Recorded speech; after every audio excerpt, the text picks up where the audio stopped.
Earth's history is not a smooth film reel, but a series of violent cuts, missing frames and silent reels where the projector kept running while the record burned away. Entire worlds rose, collapsed, and reassembled while the evidence dissolved under heat, water, and time. What survives is not the story itself, but scars in stone, chemical fingerprints, and sudden absences where continuity should be. Those absences are not empty. They are loaded with consequences. They shaped who survived, who vanished, and why the modern world looks the way it does. Follow those gaps closely because they are where certainty fails and deeper patterns begin to surface. Before we dive deeper, ignite that like button and prepare for the revelations to come. Tell me in the comments where you are listening from, what time it is there. And as always with our videos, the visuals are here to add context, but they aren't necessary to follow along. Thank you for always having our back. Prepare yourself and let's dive in. 66 million years ago, the planet did not slide quietly into a new era. It was split open. A single object, roughly 6 miles across, crossed the final stretch of space at tens of thousands of miles per hour and struck the shallow seas of what is now the Yucatan Peninsula. The impact site, known as Chicxulub, is buried today under sediment and water, but its dimensions are unmistakable. A scar nearly 100 miles wide, a ringed cavity blasted deep into Earth's crust. In geological terms, this was not an event, it was a reset. The asteroid itself was only the opening blow. Anything close to the impact was erased instantly, flesh vaporized, forests converted into expanding shock waves. But mass extinction does not come from a single explosion. It comes from what follows. The collision released energy equivalent to billions of nuclear detonations, enough to punch pulverized rock through the atmosphere and beyond it. Trillions of tons of debris were hurled upward, fragments of limestone and granite transformed into molten droplets and fine dust. Gravity eventually reclaimed them, and when it did, the sky burned. As those incandescent particles fell back through the atmosphere, they heated the air itself. For hours, possibly days, the surface of the planet experienced a global infrared pulse, a slow-motion broiling that ignited forests continents away from the crater. Animals that never saw the impact still died where they stood, overcome by heat radiating downward from a sky on fire. The fossil record does not show burn marks on dinosaur bones from this moment, but it does show a sudden horizon of charcoal, a blackened signal preserved in sediments across the world. Then came the dark. The finest debris did not fall quickly. Microscopic particles stayed suspended high above the clouds, forming a global veil that blocked sunlight almost completely. This is what scientists call an impact winter, a phrase that sounds mild until its consequences are understood. Photosynthesis, the chemical process by which plants turn light into energy, cannot function without direct sunlight. When light vanished, plant life collapsed first, and it collapsed fast. Pollen grains preserved in rock layers abruptly disappear, replaced by spores from ferns, simple plants that can regrow from underground structures after surface destruction, like green bruises spreading across a wounded landscape. Herbivores followed plants into extinction. The massive dinosaurs that had evolved to process tons of vegetation every week found themselves in a world with nothing left to eat. Starvation does not leave dramatic fossils, but absence does. Entire lineages simply stop appearing above the thin boundary layer that marks this moment in time. Predators survived slightly longer, sustained by dying prey, but without functioning ecosystems, even the most efficient hunters eventually failed. In geological shorthand, 75% of species vanished. That boundary is visible today as a thin clay layer found worldwide, often only a few centimeters thick.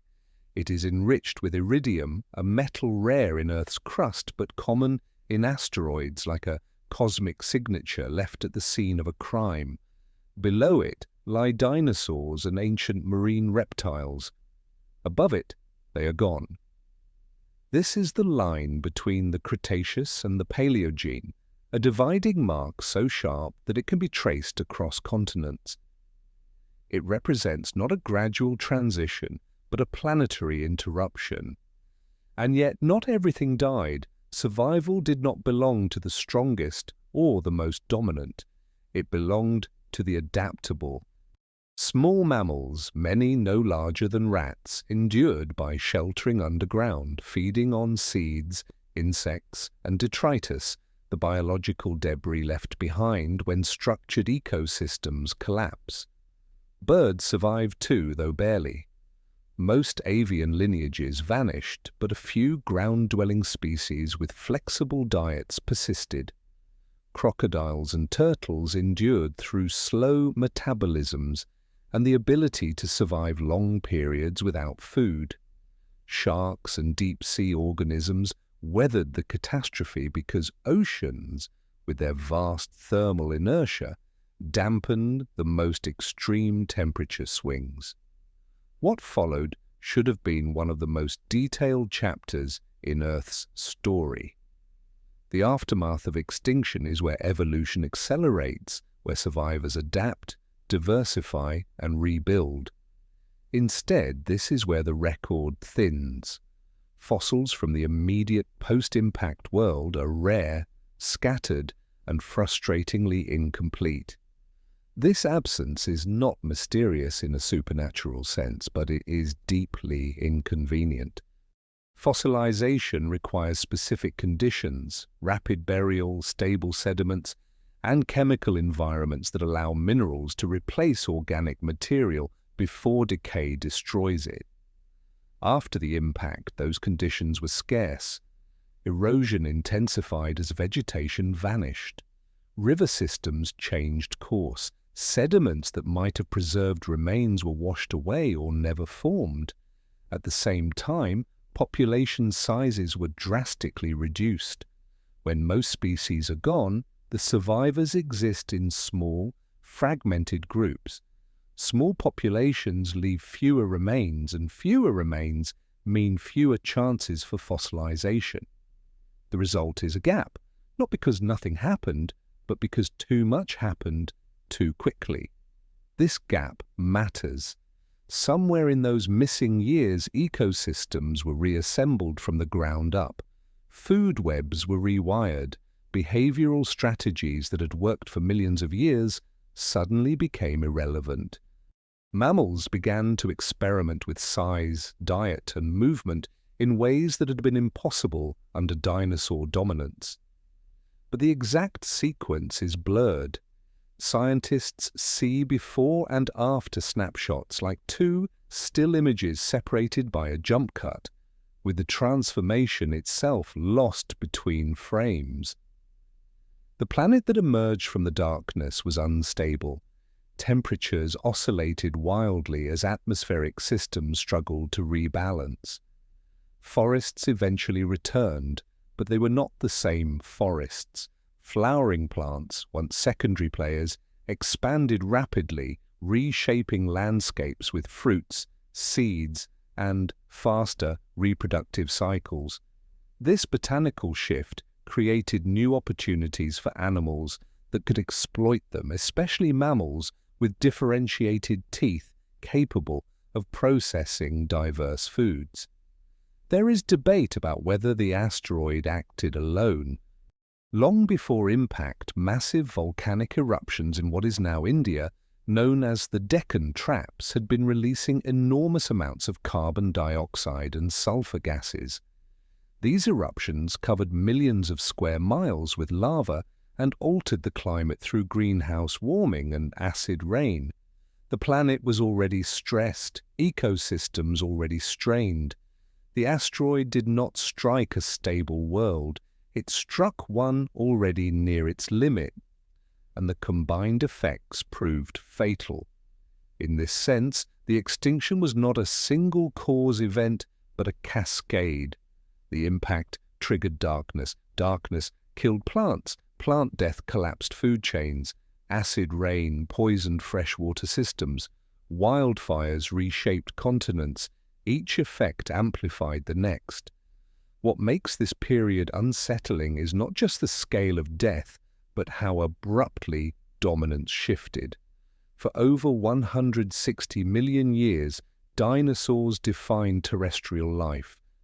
In a geological instant, they were removed, not replaced by equals, but by creatures that had once lived beneath their feet. Every human alive today descends from those survivors. From small mammals hiding in burrows while the sky burned, the lineage that would eventually produce primates, apes, and humans did not rise because it was destined to, but because chance removed the competitors. This is not a comforting thought. It suggests that history hinges not on inevitability, but on vulnerability. The end of the dinosaurs is often treated as a closed case, a solved mystery with a crater as its proof. But the real mystery begins after the impact in the silence that follows. The world ended, and then it restarted, and the record goes quiet precisely when everything was being rewritten. That silence is not empty. It is the sound of history moving faster than stone can remember. When the ash finally settled and the sky began to brighten, Earth did not return to what it had been.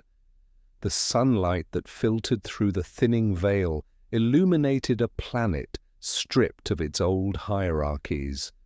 The towering giants were gone, the familiar rhythms broken.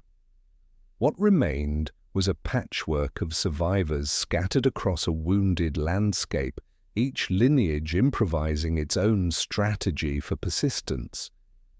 This was the beginning of the Paleocene, the first stretch of time after the extinction, and it should have been a clear record of recovery. Instead, it is one of the most elusive intervals in Earth's history. Mammals, long confined to the ecological margins, suddenly found themselves unopposed. But they were not the large, intelligent creatures imagined in hindsight. These were small, cautious animals with brains optimized for survival rather than dominance. Their skeletons reveal bodies adapted for hiding, burrowing, and nocturnal movement. Enlarged eye sockets suggest lives spent in darkness, a trait inherited from millions of years avoiding predators. With dinosaurs gone, the selective pressure that had kept mammals small dissolved almost overnight.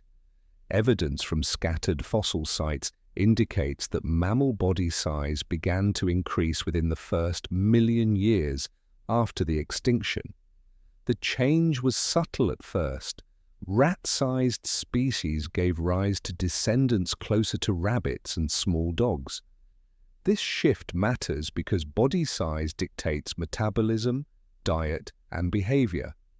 Larger bodies allow for more efficient digestion of plant material, longer strides, and more complex social interactions. But tracking this transformation is difficult.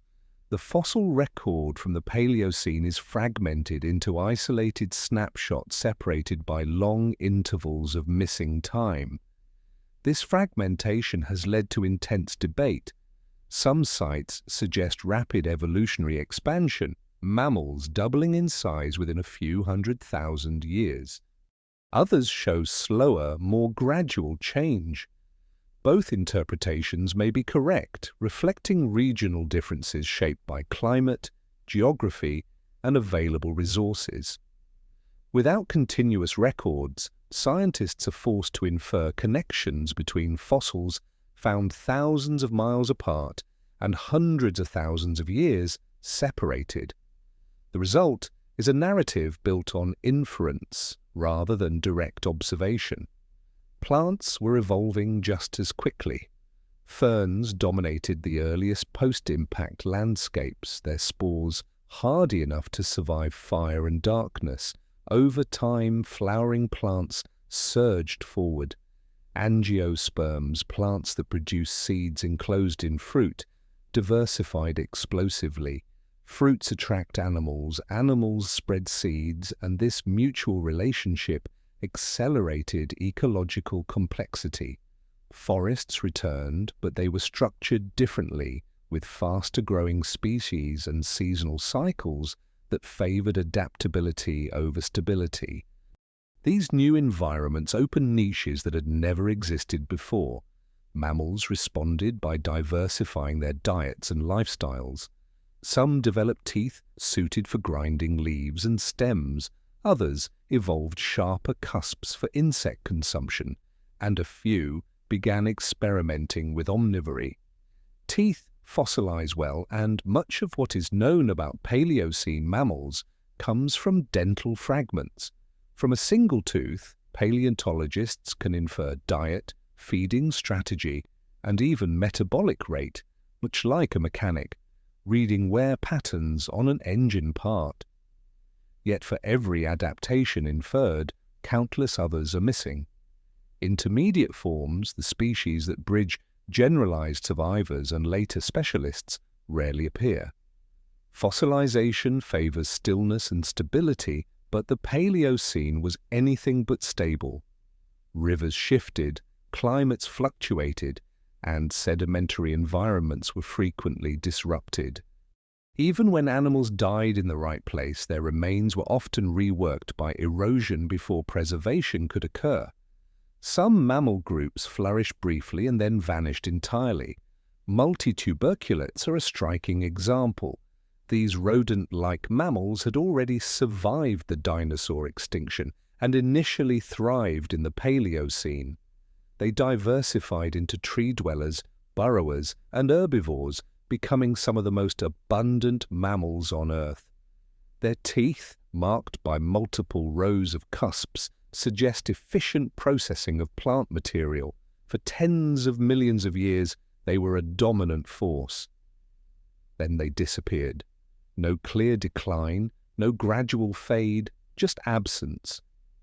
Their extinction remains unexplained, a reminder that success does not guarantee permanence. Climate added another layer of complexity. The Paleocene climate was cooler than the late Cretaceous, but it was unstable. Temperature swings reshaped habitats repeatedly, forcing species to migrate or adapt quickly.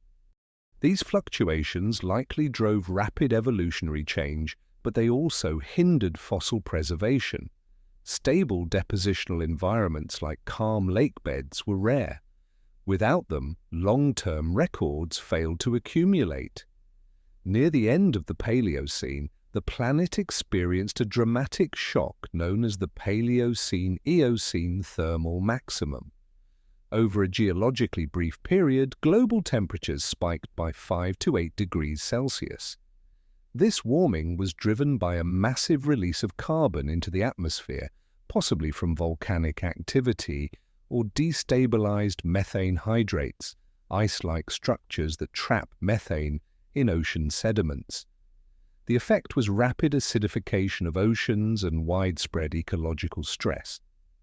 Mammals responded to this heat in unexpected ways.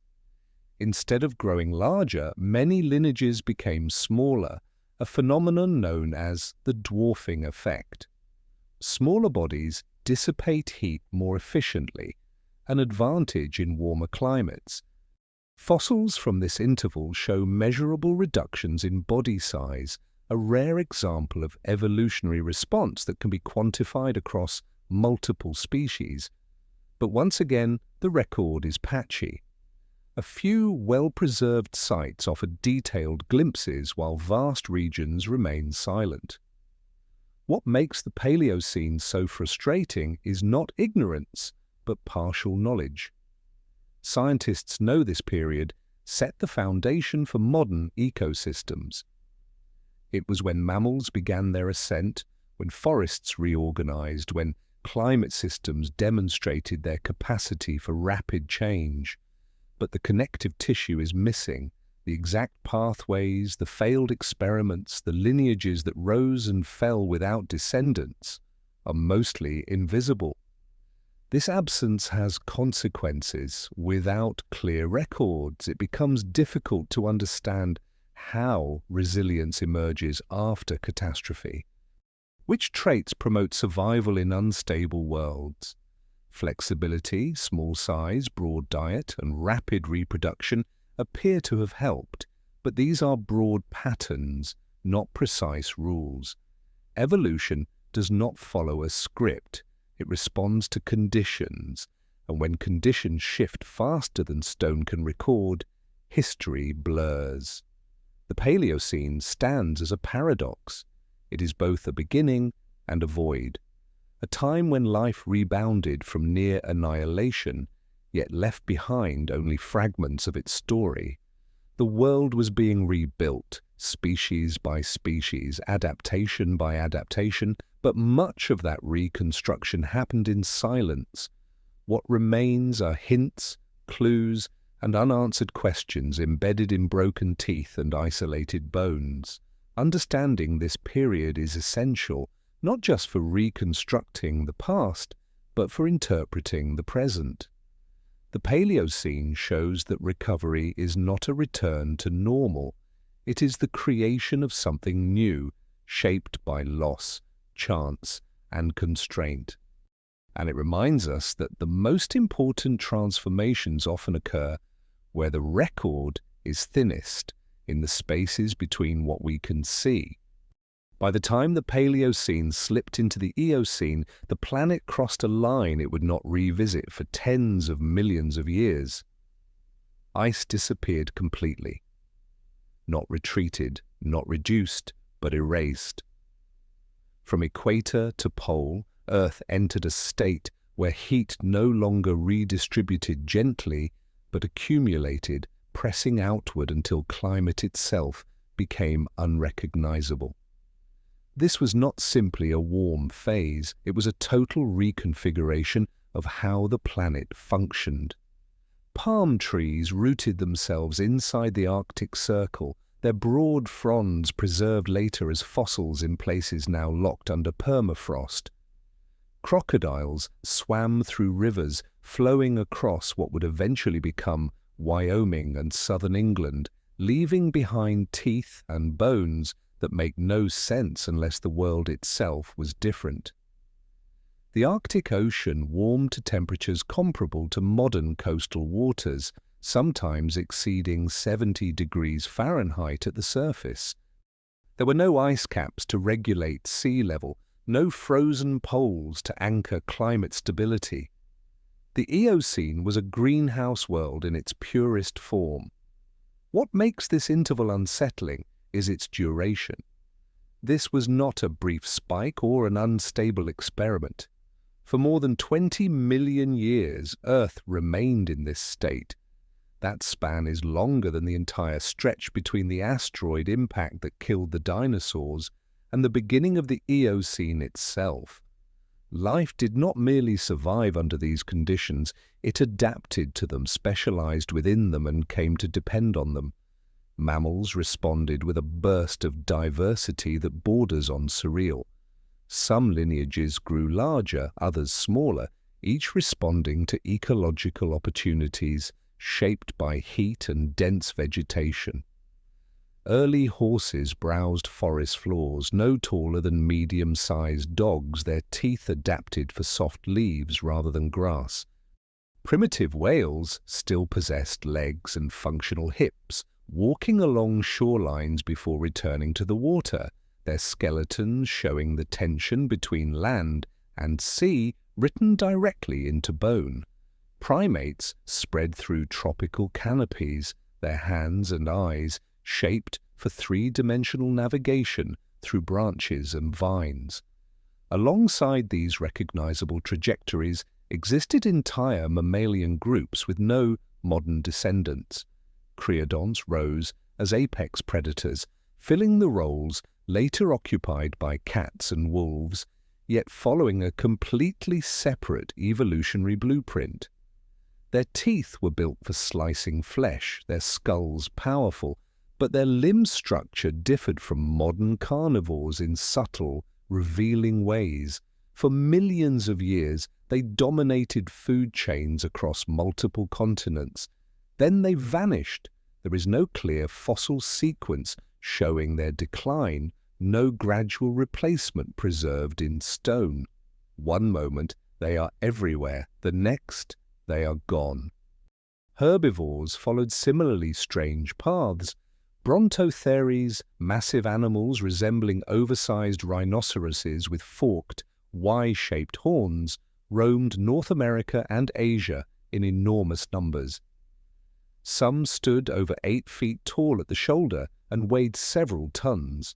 Fossil beds show them thriving, abundant and widespread.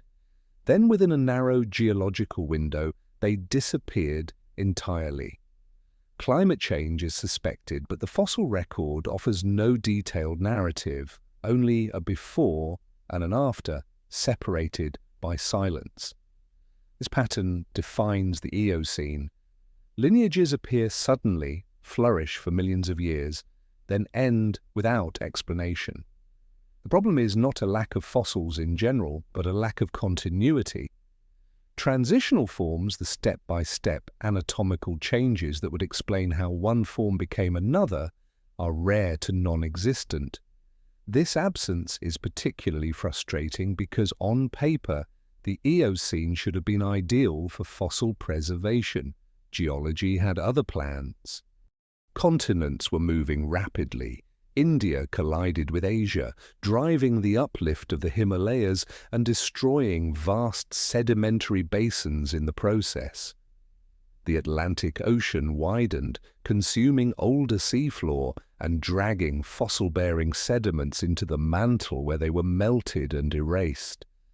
Mountain ranges rose across North America and Eurasia, tilting and fracturing rock layers until chronological order blurred. Even when fossils survived burial, later tectonic violence often scrambled their context. The environment itself worked against preservation. Much of the Eocene world was covered in tropical rainforest, ecosystems hostile to fossil formation. Heat accelerates decay. Acidic soils dissolve bone. Dense root systems churn sediment before remains can stabilize. Modern rainforests, despite extraordinary biodiversity, produce almost no fossils.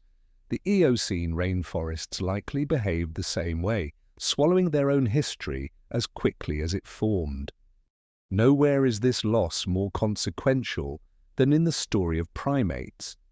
Somewhere during the Eocene, the lineage that would lead to monkeys, apes, and eventually humans diverged from other primates, such as lemurs.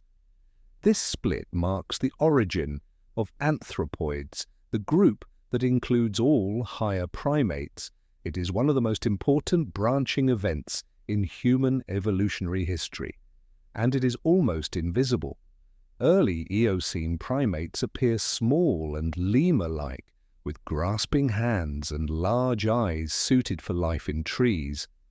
Middle Eocene forms show hints of more complex vision and altered dental patterns.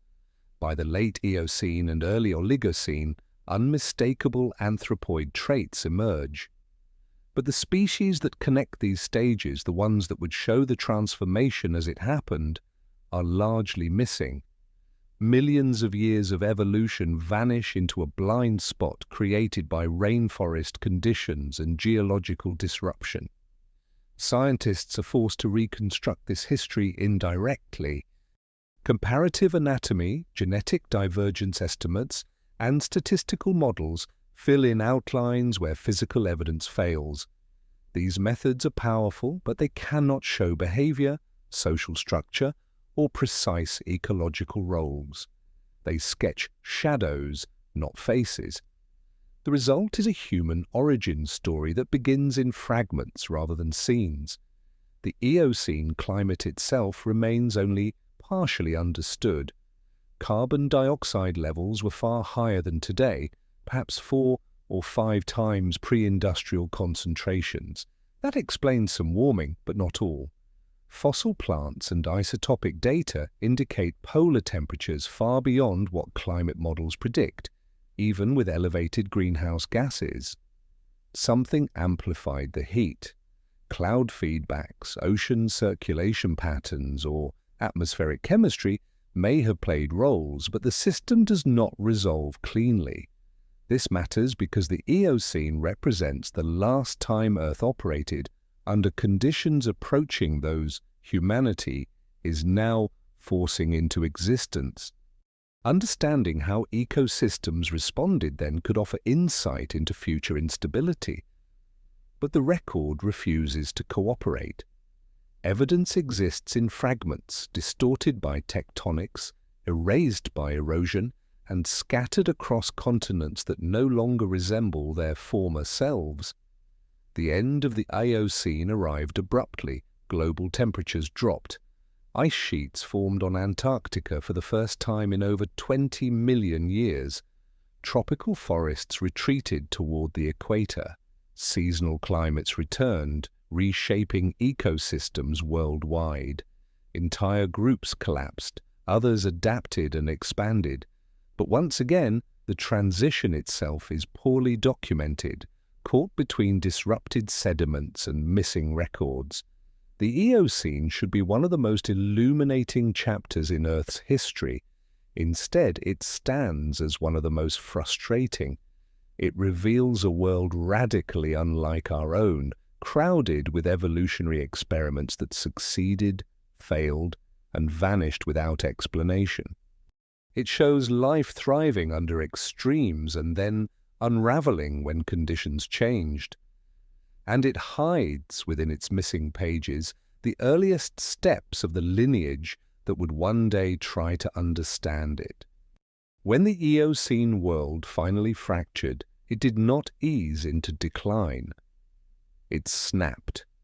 The shift into the Oligocene was not a gentle cooling trend, but a systemic collapse of a climate regime that had dominated Earth for more than 20 million years. Global temperatures dropped abruptly. Ice appeared where none had existed for an entire epoch. Antarctica, once home to forests and flowing rivers, froze solid in what amounts to a geological instant. Ice sheets thousands of feet thick spread across the continent, locking away ocean water and permanently altering the balance of the planet. This sudden freezing rewired Earth's climate engine. Ice reflects sunlight instead of absorbing it, unlike dark oceans or forested land. As Antarctic ice expanded, more solar energy was bounced back into space, intensifying the cooling in a self-reinforcing loop. Sea levels fell as water became trapped in ice. Ocean circulation reorganized. Atmospheric patterns that had once been diffuse and globally blended broke into sharper gradients. The planet regained seasons. Winters returned as defining forces rather than rare anomalies. One commonly cited trigger is the opening of the Drake Passage between South America and Antarctica. As tectonic plates shifted, a continuous ocean current began circling Antarctica, cutting it off from warm equatorial waters. This Antarctic circumpolar current acted like a thermal barrier, isolating the southern continent and allowing ice to accumulate. But the evidence refuses to align neatly. Geological data suggest cooling may have begun before the passage was fully open, while other records show brief warming spikes during the overall cooling trend. The transition was not smooth, it was erratic, stuttering, and unstable. For life, this instability was devastating. Species that had evolved under long-term warmth suddenly faced environments that changed faster than evolutionary adaptation could keep up. Tropical forests retreated rapidly toward the equator, breaking apart into isolated refuges. Regions that had once supported dense, continuous canopy ecosystems dried out or cooled, transforming into more open and fragmented landscapes. This ecological upheaval triggered widespread extinctions, many of which appear in the fossil record only as abrupt disappearances. Entire dominant groups vanished. Creodonts, the apex predators of the Eocene, disappeared completely. Brontotheres, massive horned herbivores that had dominated continents, vanished almost simultaneously across their range. Numerous primate lineages collapsed as forests shrank. These were not fragile specialists clinging to narrow niches. They were successful, abundant organisms that had thrived for millions of years. Their extinction reveals how sharply environmental thresholds had shifted. Previous adaptations no longer mattered. Flexibility became the difference between survival and erasure. Yet the fossil record offers little detail about how these extinctions unfolded. Sedimentary layers from the Eocene to Oligocene boundary are often thin, disturbed, or missing entirely. Tectonic uplift exposed deposits to erosion before they could stabilize. Other layers were submerged, folded, or subducted deep into the earth. What remains are endpoints rather than narratives. We can see who survived and who vanished, but not the exact sequence of pressures that decided their fate. Among the survivors were early members of many mammal groups that still exist today. True carnivores, ancestors of cats, dogs, and bears, expanded into ecological roles left empty by creodonts. Their skeletal design, particularly in the ankle and jaw, allowed more efficient movement and feeding in changing environments. Hoofed mammals adapted for running diversified as forests opened and visibility increased. These animals were built for endurance and distance rather than concealment, traits that became increasingly valuable as landscapes opened. Plants were evolving in parallel. Grasses, once minor components of ecosystems, began a slow but transformative rise. Early grasses did not yet dominate landscapes, but their biological traits marked a turning point. They grow from the base rather than the tip, allowing rapid recovery after grazing or fire. They tolerate dryness and disturbance better than most forest plants. These characteristics would later reshape entire continents, but their origins trace back to this cooling, unstable world. The Oligocene is often portrayed as a transitional interval overshadowed by the extremes that came before and after. That view misses its importance. This was the period when Earth began to resemble the structural framework of the modern planet. Permanent ice returned, climate zones sharpened, ecosystems reorganized around cycles of scarcity and seasonality rather than continuous growth. The rules governing survival changed fundamentally. Primates were among the groups most affected. As forests contracted, many early primate forms disappeared entirely. Those that survived tended to be smaller, more generalized, and restricted to equatorial regions where forest cover persisted.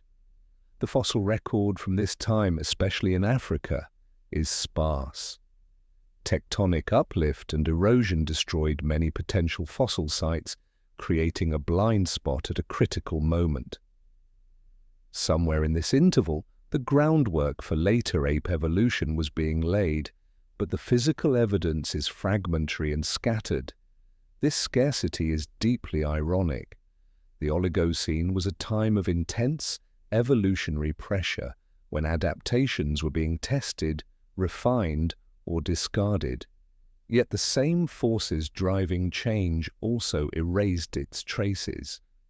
Cooling climates altered sedimentation patterns. Rivers cut deeper into landscapes, reworking older deposits instead of burying remains gently. Expanding grasslands, while ecologically transformative, were poor environments for fossil preservation.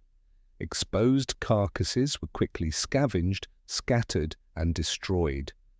As a result, evolutionary relationships from this period are often reconstructed indirectly. Shared anatomical traits among later species are compared and traced backward to hypothetical ancestors. Genetic divergence estimates provide timelines, but they cannot reveal anatomy, behavior, or ecology. Entire lineages are inferred rather than observed, existing as ghost branches predicted by data but invisible in stone. Uncertainty extends to climate reconstructions as well. Ice cores do not exist from this deep in time. Temperature estimates rely on chemical signatures preserved in marine sediments and fossil shells, indirect measures that require interpretation. Different indicators sometimes disagree, suggesting regional variability layered atop global trends. The emerging picture is one of long-term cooling punctuated by instability, a planet oscillating as it searched for a new balance. By the end of the Oligocene, the transformation was locked in. Antarctica was permanently frozen. Ocean currents had settled into new configurations. Ecosystems were increasingly shaped by openness, mobility, and endurance. The foundation of the modern world had been laid.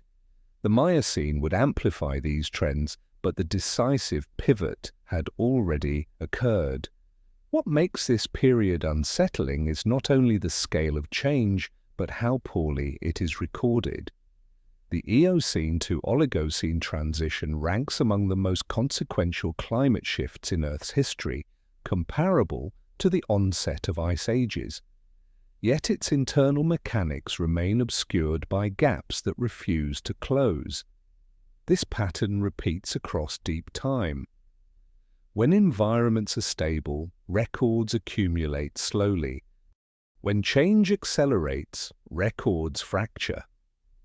The moments when systems flip, when survival hangs on adaptability rather than dominance, are the moments least likely to be preserved. The Oligocene begins in that rupture, inheriting a planet reshaped by forces that moved faster than stone could remember. As the Oligocene faded into the Miocene, the planet did not pause to stabilize. Instead, it accelerated. The cooling trend that had locked Antarctica in ice continued, but it did so unevenly, reshaping continents through a mosaic of shifting climates rather than a single global pattern. This was the moment when Earth began to feel spacious.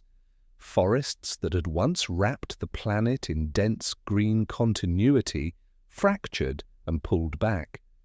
In their place, open landscapes expanded, stretching farther each millennium. Grasslands were no longer experimental, they were becoming dominant. This transformation was slow enough to span millions of years, yet fast enough to overwhelm species built for older worlds. Grasses changed the rules of survival. Unlike trees, they thrive under disturbance. Fire, grazing, drought, and trampling do not eliminate them. They encourage them. Their roots anchor soil tightly, their growth patterns resist destruction, and their silica-rich tissues wear down the teeth of animals that feed on them. These properties turned grazing from a niche strategy into a planetary force. As grasslands spread, they rewired food chains from the ground up. Herbivores adapted first. Teeth grew taller and tougher, evolving enamel ridges capable of grinding abrasive plant material. Limbs lengthened. Bodies became lighter relative to size, optimized for endurance rather than maneuvering through dense vegetation. Hoofed mammals diversified rapidly, filling plains with herds that moved constantly in search of seasonal growth. Predators followed, adapting for pursuit over open ground rather than ambush in shadowed forests. The Miocene became an age of motion. Animals migrated over long distances, populations expanded and contracted with rainfall cycles. Ecological borders shifted year by year. In this world, specialization became dangerous unless paired with flexibility. Those that could not adapt quickly enough vanished, often without leaving clear fossil trails. Grasslands, for all their ecological importance, are poor archivists. Carcasses exposed on open plains are dismantled quickly by scavengers, weather, and microbes. What is not buried rapidly is erased. This is why the Miocene fossil record feels uneven. In some regions, particularly parts of North America, sedimentary basins captured remarkable sequences of change. Horse evolution there is famously well documented, showing a progression from small forest browsers to large, single-toed runners. But elsewhere, especially in Africa and Eurasia, the record fractures. Entire branches of evolutionary history appear suddenly and disappear just as abruptly, their origins and endings disconnected. Nowhere is this more consequential than among apes. The Miocene is when apes diversified dramatically, spreading across Africa, Europe, and Asia. Fossils reveal a startling range of forms. Some were small and agile, others massive and slow-moving. Some remained adapted to life in trees, while others show anatomical hints of spending significant time on the ground. Their teeth suggest varied diets, from fruit-heavy feeding to tougher vegetation. This diversity implies a long period of experimentation, as apes tested different strategies for survival in changing environments. Yet the connections between these forms are murky. Fossils appear as isolated points rather than continuous sequences. One species is found in one region, another elsewhere, separated by hundreds of thousands or millions of years. Without intermediate specimens, determining direct ancestry becomes nearly impossible. Scientists can identify relationships based on shared traits, but exact evolutionary pathways remain speculative. This gap is not trivial. Somewhere within this Miocene radiation lies the divergence between the lineage that would lead to humans and those leading to other modern apes. Genetic evidence indicates that this split occurred during the late Miocene, but fossils documenting the transition are scarce. The environments where these critical populations lived were often upland forests and woodland grassland mosaics, settings hostile to fossil preservation. Bones weathered away before burial. Sediments were reworked repeatedly by shifting rivers and tectonic activity. Geology compounded the problem. Africa was undergoing significant uplift as tectonic forces reshaped the continent. The formation of the East African Rift System altered drainage patterns, climate gradients, and habitats. Volcanic activity buried some areas under ash, while erosion stripped others bare. These processes were ideal for driving evolutionary change, creating isolated populations and new selective pressures. They were terrible for preserving evidence of that change. As a result, the Miocene is filled with ghost lineages. Genetic data from living apes suggest the existence of many ancestral populations that left no fossil trace. Their presence is inferred mathematically, required to explain observed genetic diversity, yet their bodies are missing from the ground. They lived, reproduced, adapted, and died, contributing to evolutionary trajectories that persist today, but they left behind nothing stone could hold. climate instability intensified toward the end of the Miocene. Cooling continued, punctuated by episodes of warming and drying. Grasslands expanded further, forests retreated into refuges, shrinking and fragmenting. For tree-dependent species, this meant isolation or extinction. For adaptable generalists, it meant opportunity. Some ape lineages disappeared entirely during this time, while others contracted into limited regions. Predators evolved alongside this instability. True carnivores refined their hunting strategies, developing specialized teeth for slicing flesh and skeletal adaptations for speed and stamina. These animals replaced older predator lineages that could not compete under the new rules. Again, replacement is visible only in outcome, not process. Fossils show the presence of one group and then another, but rarely the transition between them. The Miocene also witnessed major changes in oceans. Circulation patterns shifted as seaways opened and closed. The Mediterranean nearly dried up during a dramatic episode known as the Messinian salinity crisis, leaving behind thick deposits of salt where a sea once existed. This event altered regional climates and migration routes, affecting terrestrial ecosystems far beyond its immediate boundaries. Yet even such a massive event leaves surprisingly fragmented terrestrial records.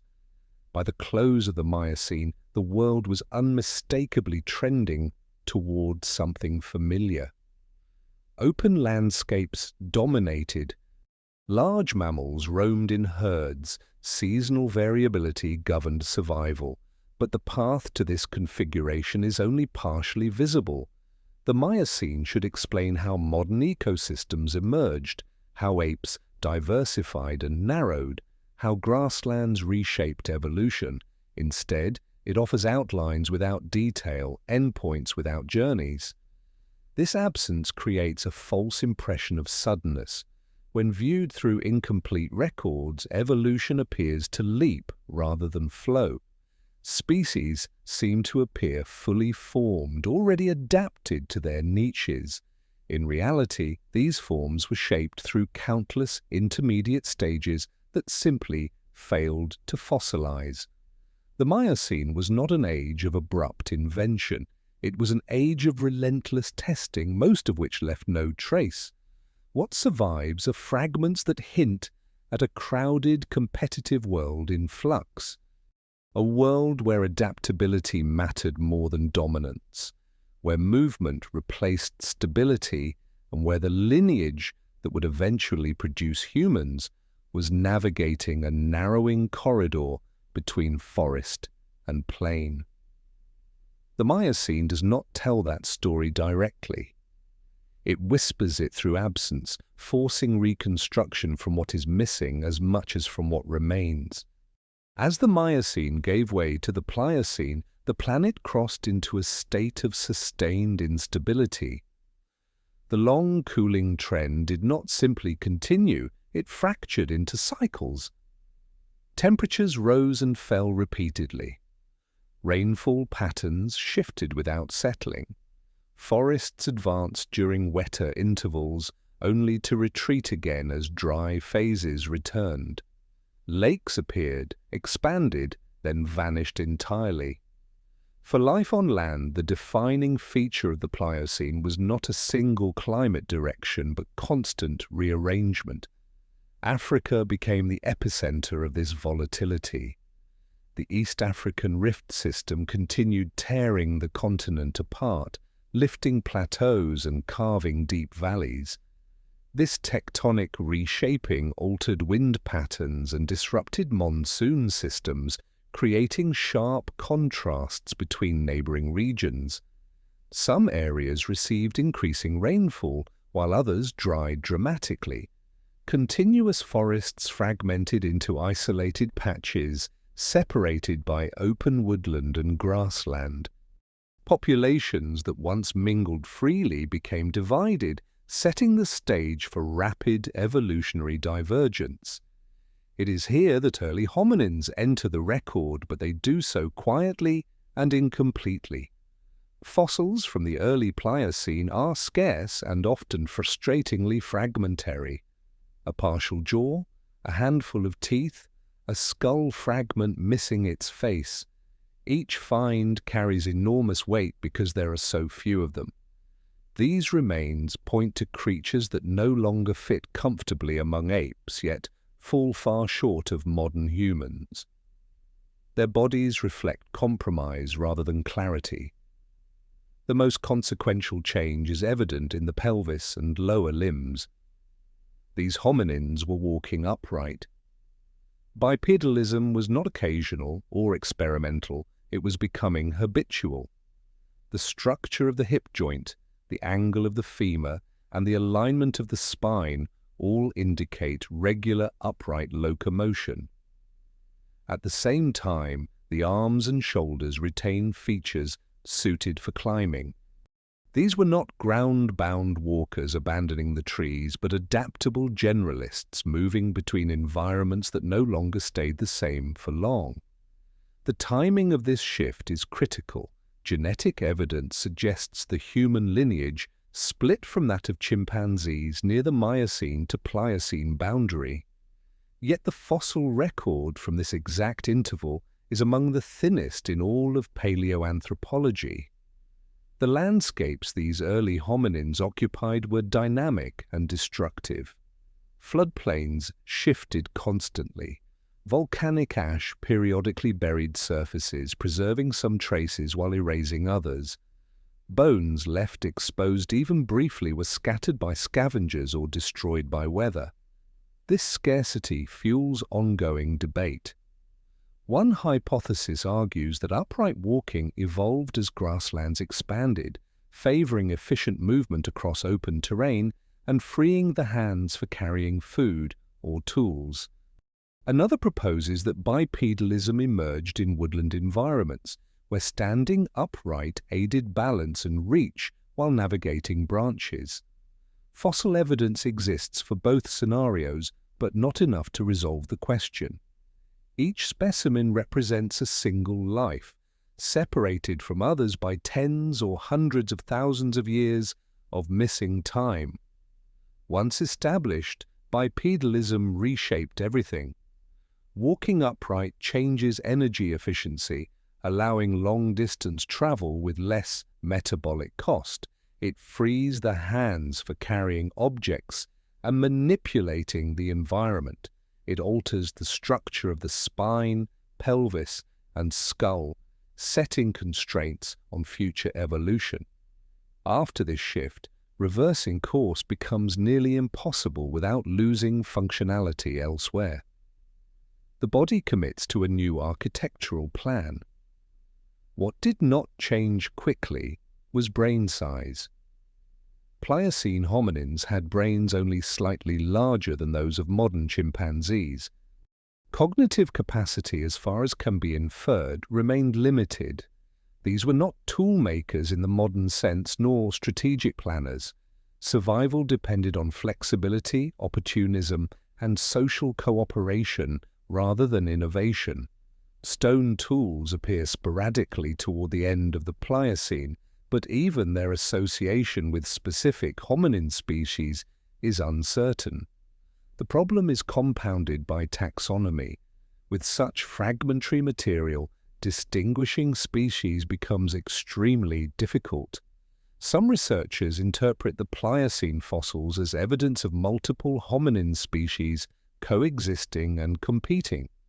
Others argue they represent variation within a single, widespread lineage adapting to diverse local conditions. The fossil record cannot decisively support either view. Entire species may have existed, persisted for hundreds of thousands of years, and vanished without leaving a trace we have yet discovered. Geology worked relentlessly against preservation. The Rift Valley is one of the most geologically active regions on Earth. Earthquakes fracture sediment layers. Volcanoes bury landscapes under ash, then erosion strips them bare again. Rivers cut through ancient deposits, exposing some fossils while washing countless others away. The same forces that created diverse habitats and drove evolutionary change also erased the evidence of that change. Beyond hominins, the Pliocene reshaped animal communities worldwide. Grazing herbivores with high-crowned teeth became increasingly dominant as grasslands expanded. These teeth could withstand the abrasive silica particles embedded in grasses, a feature that wore down the dentition of less specialized feeders. Herding behavior became more common, offering protection through numbers in open environments where hiding was no longer an option. Predators evolved in response. Ambush strategies gave way to endurance hunting and coordinated pursuit. Limbs lengthened, bodies became more streamlined. Social hunting emerged in some lineages, increasing efficiency against fast-moving prey. This escalation reshaped ecosystems, favoring speed, stamina, and cooperation over brute strength alone. Climate continued its uneven descent toward colder conditions. Ice sheets began forming intermittently in the northern hemisphere. Each advance lowered sea levels, exposing land bridges that allowed animals to migrate between continents. Each retreat drowned those routes again, isolating populations and driving divergence. These cycles promoted both dispersal and extinction, often within the same regions over relatively short geological intervals. For hominins, this meant constant pressure. Food sources shifted unpredictably. Droughts could last generations. Populations remained small, vulnerable to chance events. Survival favored adaptability, social bonds, and broad diets rather than specialization. These traits do not fossilize easily. Bones record anatomy, not behavior, leaving critical aspects of survival invisible in the physical record. The Pliocene should offer clarity. It is recent in geological terms. The actors are direct ancestors. The environments are increasingly familiar. Yet the picture remains fragmented. Each new fossil discovery reshapes interpretations because the framework is built on so little material. A single pelvis or jaw can overturn decades of assumptions, not because earlier work was careless, but because the data are so sparse. This scarcity demands restraint. Grand narratives about human origins often mask how provisional current understanding truly is. The Pliocene is not a straightforward prologue leading inevitably to humanity. It is a contested, incomplete record of experimentation under relentless environmental stress. What emerges is not a single line marching toward destiny, but a branching process shaped by instability. Many hominin forms likely arose and disappeared without descendants, their existence implied by genetic patterns and ecological logic rather than fossils. Their absence does not mean they were unimportant. It means the Earth did not keep their record. As the Pliocene closed, the planet moved toward another threshold. Ice ages loomed, climate oscillations intensified. The lineage that would eventually become human entered this next phase, already forged by uncertainty, carrying forward adaptations shaped not by stability, but by constant change. The shift into the Pleistocene did not arrive as a single dramatic rupture. It arrived through repetition. Cold advanced, retreated, and advanced again, each cycle cutting deeper into the planet's stability. Ice sheets spread across the northern hemisphere, collapsed partially, then returned stronger. Sea levels rose and fell by hundreds of feet. Coastlines migrated miles inland and then withdrew again. Survival was no longer about adapting once, it was about enduring change repeatedly across generations. These glacial cycles turned Earth into a pulsing system. During cold phases, enormous volumes of water were locked into ice, exposing vast land bridges between continents. During warmer interglacial periods, those same bridges drowned beneath rising seas, isolating populations that had only recently connected. Migration routes opened and closed like doors, slamming shut. Animals followed them, expanded into new territories, and were then trapped. Evolution accelerated not because conditions were favorable, but because they were unstable. For hominins, the Pleistocene was a crucible. This is when the genus Homo emerges, though even that boundary is blurred. Fossils attributed to early Homo appear during this period, but they do so inconsistently and contentiously. Fragmentary skulls, partial jaws, and isolated limb bones suggest creatures with larger brains, flatter faces, and bodies increasingly optimized for long-distance walking. The transition from earlier hominins was not a sharp divide. It was a gradient, difficult to draw clean lines through. What becomes clearer than anatomy is behavior. Stone tools grow more common and more standardized. Simple flakes and cores appear repeatedly across regions, implying shared techniques and learned behavior rather than isolated experimentation. These tools mark a profound shift. Survival strategies were no longer confined to the body. They were externalized into objects shaped intentionally to alter the environment. Tool use changed the direction of evolution itself. Sharp stone edges opened access to new food sources, particularly meat and marrow, dense in calories and nutrients. This dietary shift supported larger brains which demand enormous energy. As brains expanded, reliance on tools and social cooperation increased, reinforcing the cycle. Evolution was no longer acting solely on bones and muscles. It was acting on behaviors, traditions, and shared knowledge. Yet the fossil and archaeological record refuses to present this transformation as a continuous story. Early Homo remains are rare and widely scattered.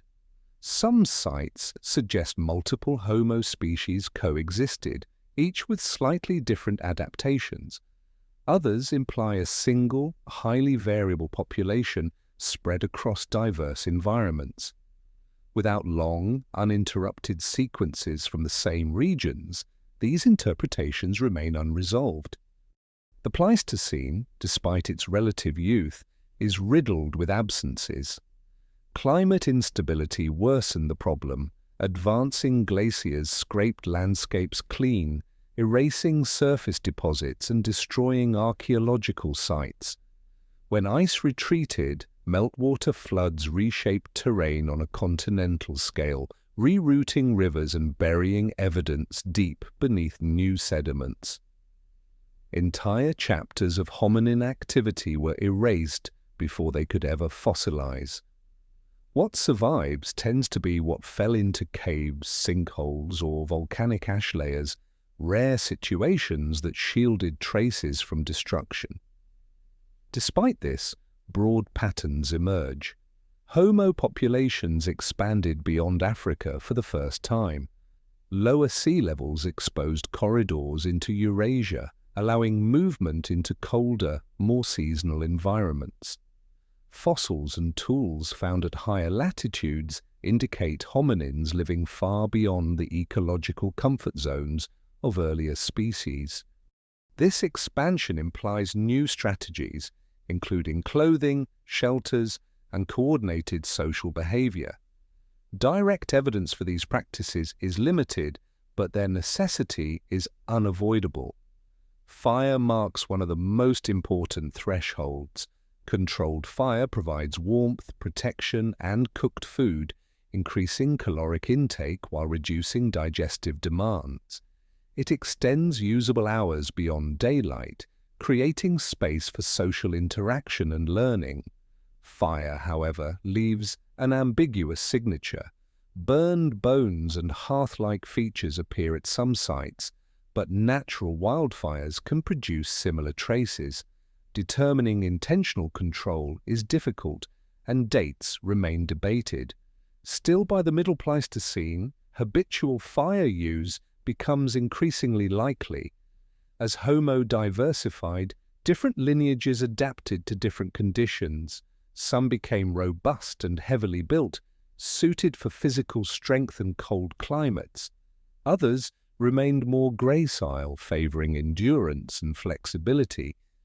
Neanderthals emerged in Europe under repeated glacial stress.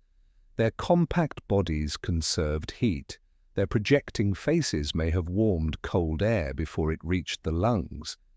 These were not crude beings, but highly specialized humans, shaped by extreme environments. Alongside them existed other hominin groups whose physical remains are nearly absent. Genetic evidence reveals populations such as the Denisovans, known from only a few bones yet detectable through DNA preserved in living humans. And these discoveries expose a profound mismatch between biological reality and the fossil record. Entire human populations lived, adapted, and interacted for tens of thousands of years, yet left almost no recoverable physical trace. This mismatch dismantles simple evolutionary narratives. Human evolution was not a straight ascent from primitive to advanced. It was a braided process with multiple lineages diverging, overlapping, interbreeding, and disappearing. Modern humans carry genetic remnants of these interactions, silent evidence of encounters invisible in stone. The Pleistocene was crowded with humanity, not a single species moving alone through time. Technological change continued steadily. Toolkits diversified. Specialized implements appear, implying planning beyond immediate needs and division of labor within groups. Hunting strategies became more complex, requiring coordination and communication. These behaviors are inferred from patterned animal remains and tool distributions rather than direct observation, but together they point toward increasingly social lives. Even here, gaps dominate. Entire regions that must have supported substantial populations yield almost no archaeological material. Open-air sites eroded quickly. Coastal settlements, likely rich in resources, were submerged as sea levels rose at the end of glacial periods. The archaeological record accessible today represents only a fraction of where people actually lived. The Pleistocene ended abruptly. As the last major ice age retreated, climates warmed rapidly. Sea levels surged. Habitats reorganized yet again. Many large animals went extinct. Human populations responded by accelerating innovation, social complexity, and environmental manipulation in ways that would permanently reshape the planet. But that belongs to what follows. What defines the Pleistocene itself is pressure without relief. Repeated climate shocks, shifting geography, and ecological instability forged a lineage capable of flexibility, cooperation, and invention. These traits were not inevitable. They were selected through repeated near failure in a world that refused to stay still. The Pleistocene offers no clean origin story. It offers a survival record written in fragments, where the most important developments occurred in places and moments least likely to be preserved. What remains is not certainty but resilience, faintly etched into bone, stone, and the genetic echoes carried forward into the present. As the Pleistocene moved toward its closing chapters, the planet entered a phase where the gaps in the record became harder to excuse. This was not deep time measured in tens of millions of years. This was recent. The landscapes were familiar. Many of the animals were ancestors of species still alive today. And yet the evidence thins precisely where clarity should sharpen. Human populations expanded dramatically during the late Pleistocene. Fossils, tools, and genetic data all agree on this point. Groups spread across Africa, Eurasia, Australia, and eventually into the Americas. They adapted to deserts, forests, tundra, and coastlines.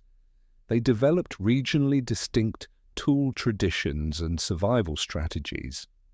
By any reasonable expectation, the archaeological record should be dense, continuous, and unambiguous. Instead, it is fractured. One of the most striking mysteries of this period is the imbalance between population size and material evidence. Tens of thousands of years of sustained human presence across multiple continents should have left behind enormous quantities of artifacts, stone tools, hearths, shelters, food processing sites. Yet well-preserved archaeological sites older than 50,000 years are rare to the point of absurdity. Entire regions that must have supported large populations yield almost nothing. Part of the explanation lies in ice. During glacial maxima, ice sheets advanced like continental bulldozers, grinding landscapes into debris. Everything in their path was destroyed. When the ice retreated, meltwater floods reshaped terrain on massive scales, carving new valleys and burying old surfaces. Any sites caught beneath ice or floodwater were erased completely. This accounts for losses in northern regions, but it does not explain the scarcity in areas that were never glaciated. Africa, Southeast Asia, and Australia remained ice-free, yet their late Pleistocene records are also thin. The problem here is preservation. Most humans lived in open-air environments rather than caves. Open-air sites are fragile. Wind, rain, plant growth, and animal activity break them down rapidly. A campsite used for decades can vanish without trace in a few centuries. Multiply that by tens of thousands of years, and disappearance becomes the rule rather than the exception. Sea level change compounds the problem. During glacial periods, global sea levels dropped by hundreds of feet as water became trapped in ice. Vast areas of continental shelf were exposed. These were not marginal lands, they were some of the richest environments on Earth, offering access to both marine and terrestrial resources. Humans would have thrived there. When the ice melted, those landscapes drowned. Entire regions now lie beneath the ocean. The land bridge between Asia and North America, the Beringia Corridor, was once a broad grassland supporting large populations of animals and humans. Southeast Asia was not an archipelago, but a single massive landmass known as Sunderland. The Persian Gulf was a river valley. When sea levels rose, these regions disappeared beneath hundreds of feet of water, along with any evidence of human occupation. Underwater archaeology has barely begun to explore these drowned landscapes. Every time it does, it produces surprises. Stone tools found far offshore, submerged caves containing traces of human activity, ancient shorelines preserved beneath sediment. These discoveries suggest that a significant portion of human prehistory is inaccessible, resting beyond the reach of traditional excavation. This loss becomes critical when considering the extinction of megafauna. Between roughly 50,000 and 10,000 years ago, large animals vanished across much of the planet. Mammoths, mastodons, giant ground sloths, saber-toothed cats, woolly rhinoceroses, and dozens of other species disappeared. In some regions, more than half of all large mammal species went extinct in a geological instant. The timing is suspicious. Humans arrived. Megafauna vanished. The correlation is undeniable, but the evidence is frustratingly thin.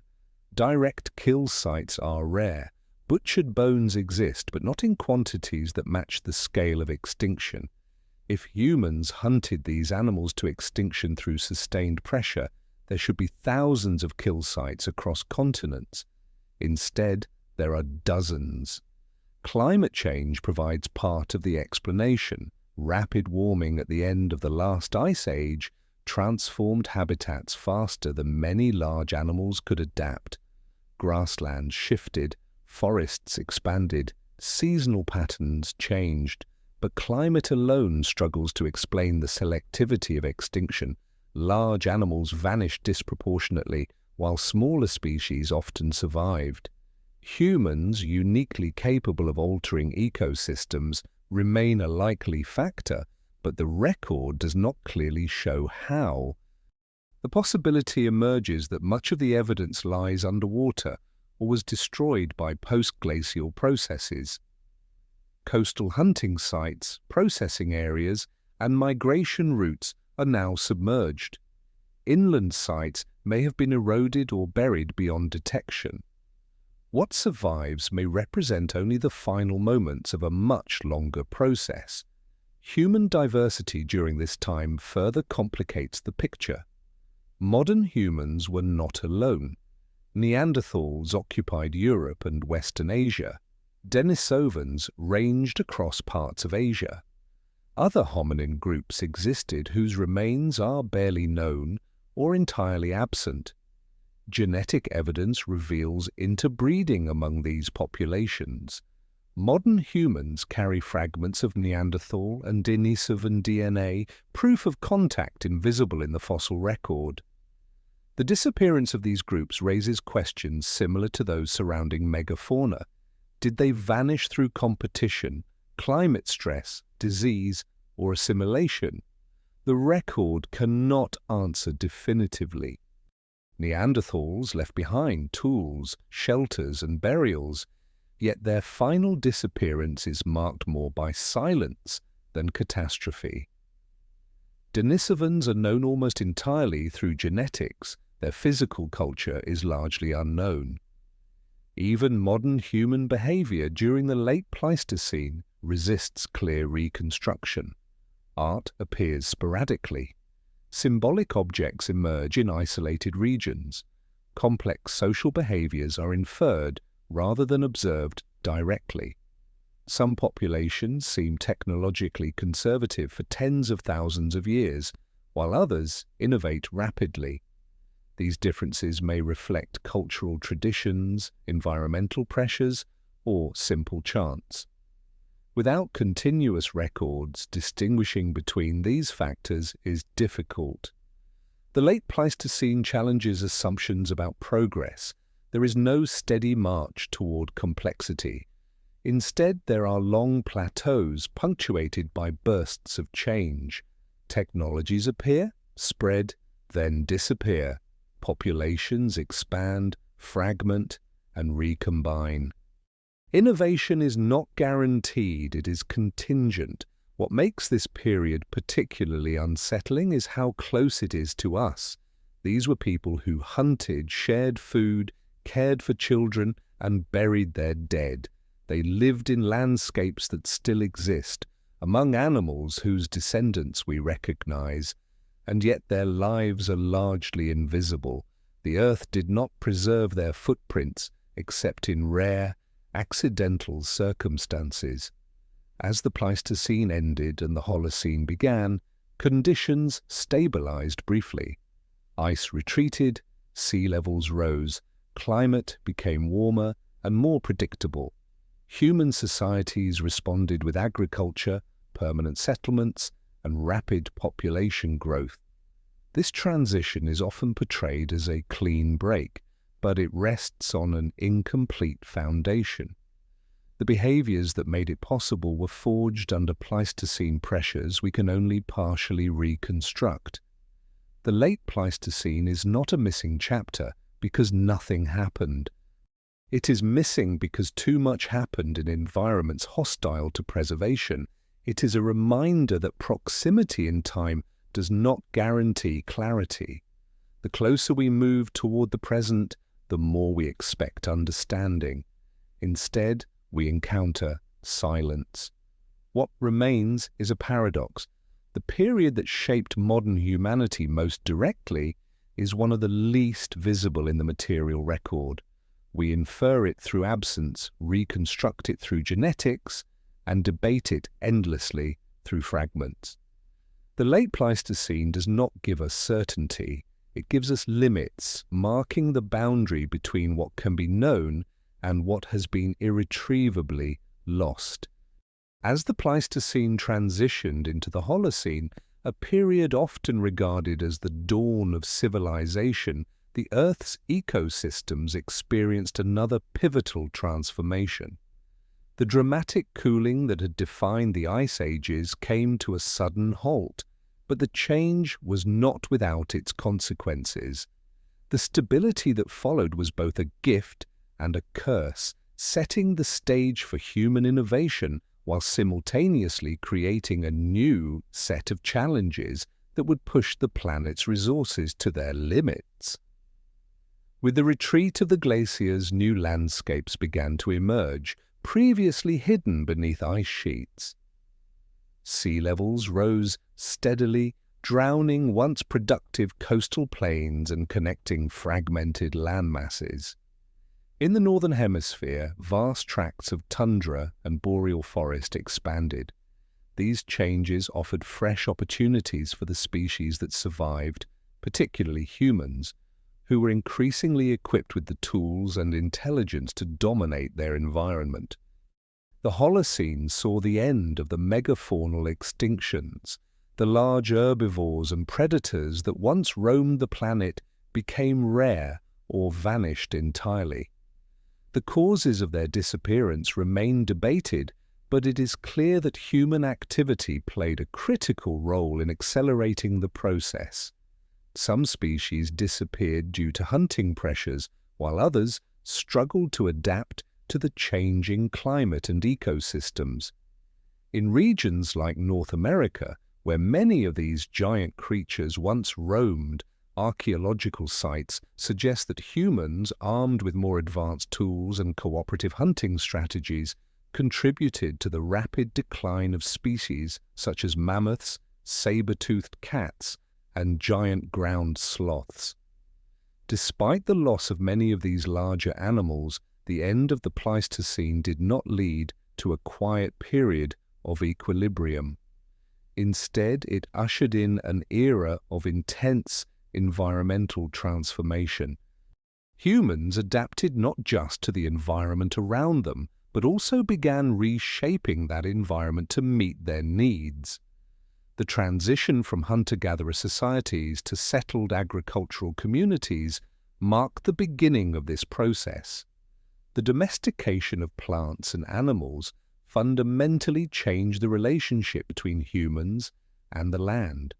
As humans began to cultivate crops and raise livestock, they altered ecosystems, creating new forms of land use and establishing permanent settlements. These early agricultural societies were far more dependent on environmental stability than their nomadic ancestors. The rise of agriculture, particularly the cultivation of cereals like wheat, barley, and rice, signified the beginning of a new relationship with nature, one where humans became the primary drivers of ecological change. With the advent of agriculture came population growth. Humans were no longer constrained by the limitations of hunting and gathering. The ability to store food and increase food production supported larger and more permanent communities. The density of human population surged, and with that came the need for more complex social structures, the development of trade, and the accumulation of surplus goods. Early cities began to take shape, leading to the first organized societies. However, this newfound stability was not free from consequences.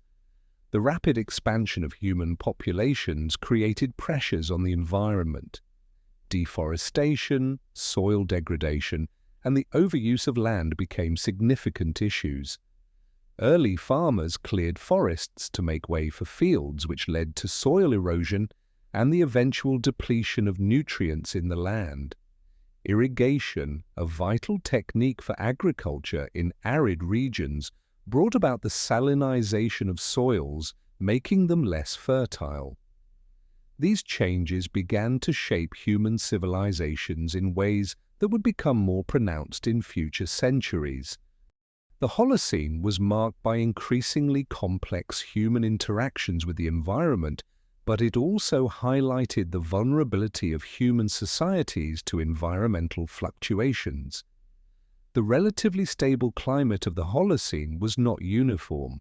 Periods of warming and cooling, often abrupt, could have significant effects on food production, especially in societies dependent on agriculture.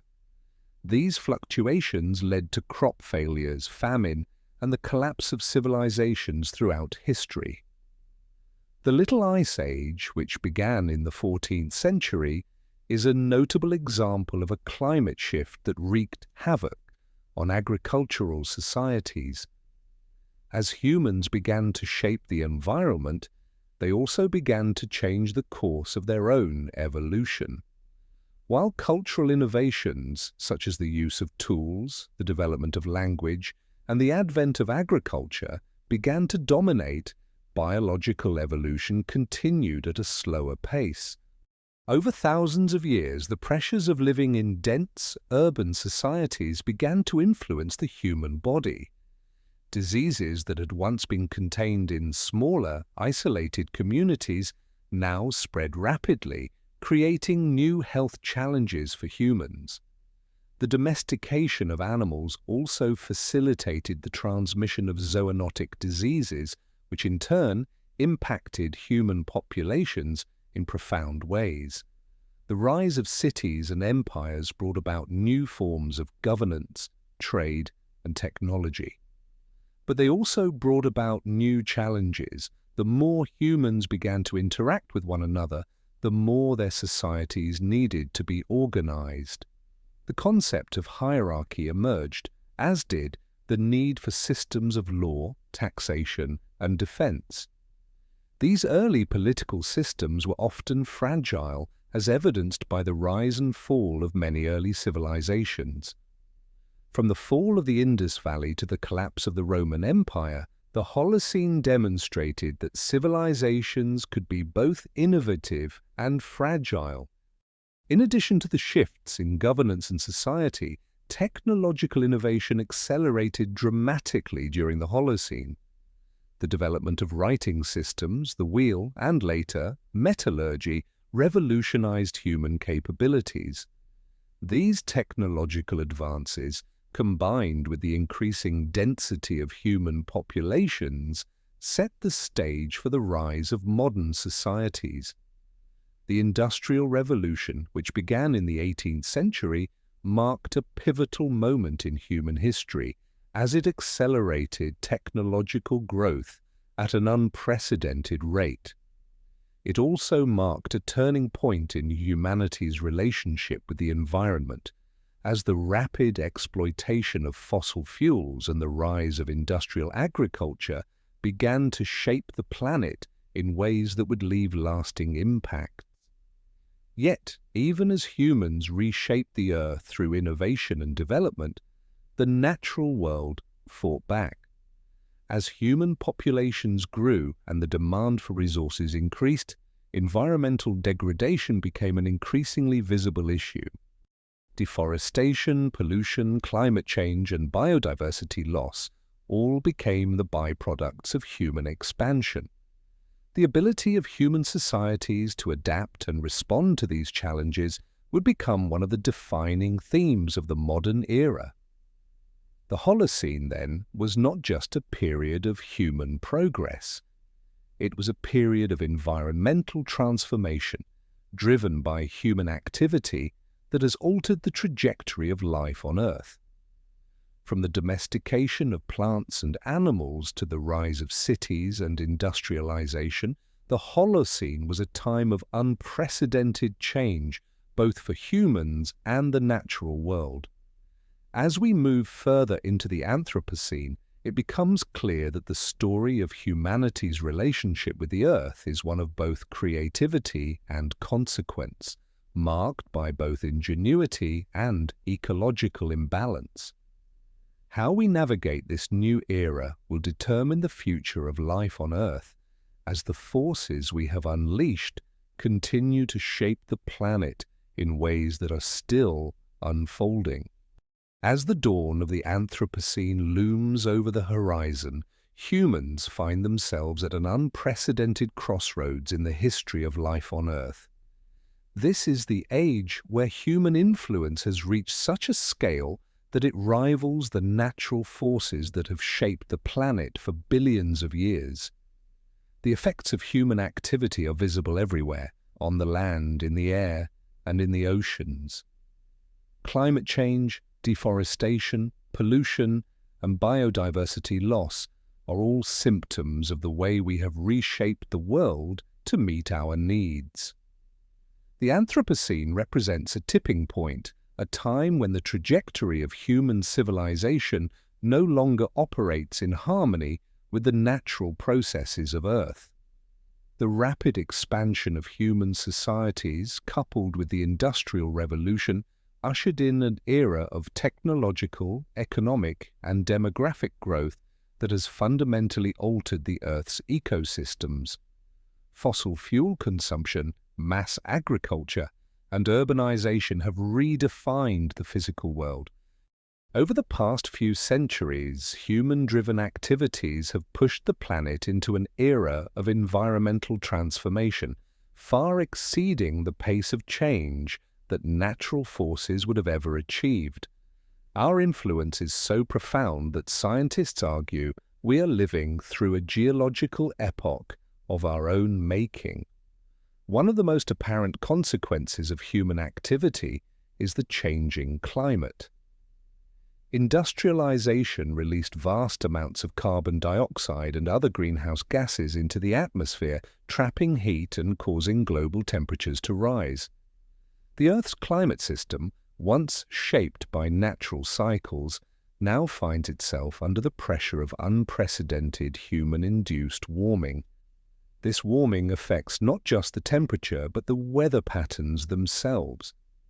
Extreme weather events such as wildfires, droughts, hurricanes, and heat waves have become more frequent and intense, a reflection of the destabilized climate system. The consequences of climate change are far-reaching. Rising temperatures melt polar ice caps and glaciers, contributing to rising sea levels. Low-lying areas, including entire island nations, are threatened with inundation. Coastal cities that once thrived at the water's edge now face the reality of permanent flooding. Agriculture, which has historically relied on stable climate patterns, is increasingly vulnerable to unpredictable weather, and food security is becoming a growing concern for millions of people worldwide. Beyond climate, humans have altered the landscape in profound ways.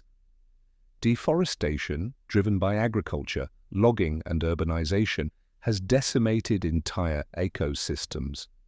Forests, once the lungs of the earth, have been cleared for farmland, infrastructure, and industry.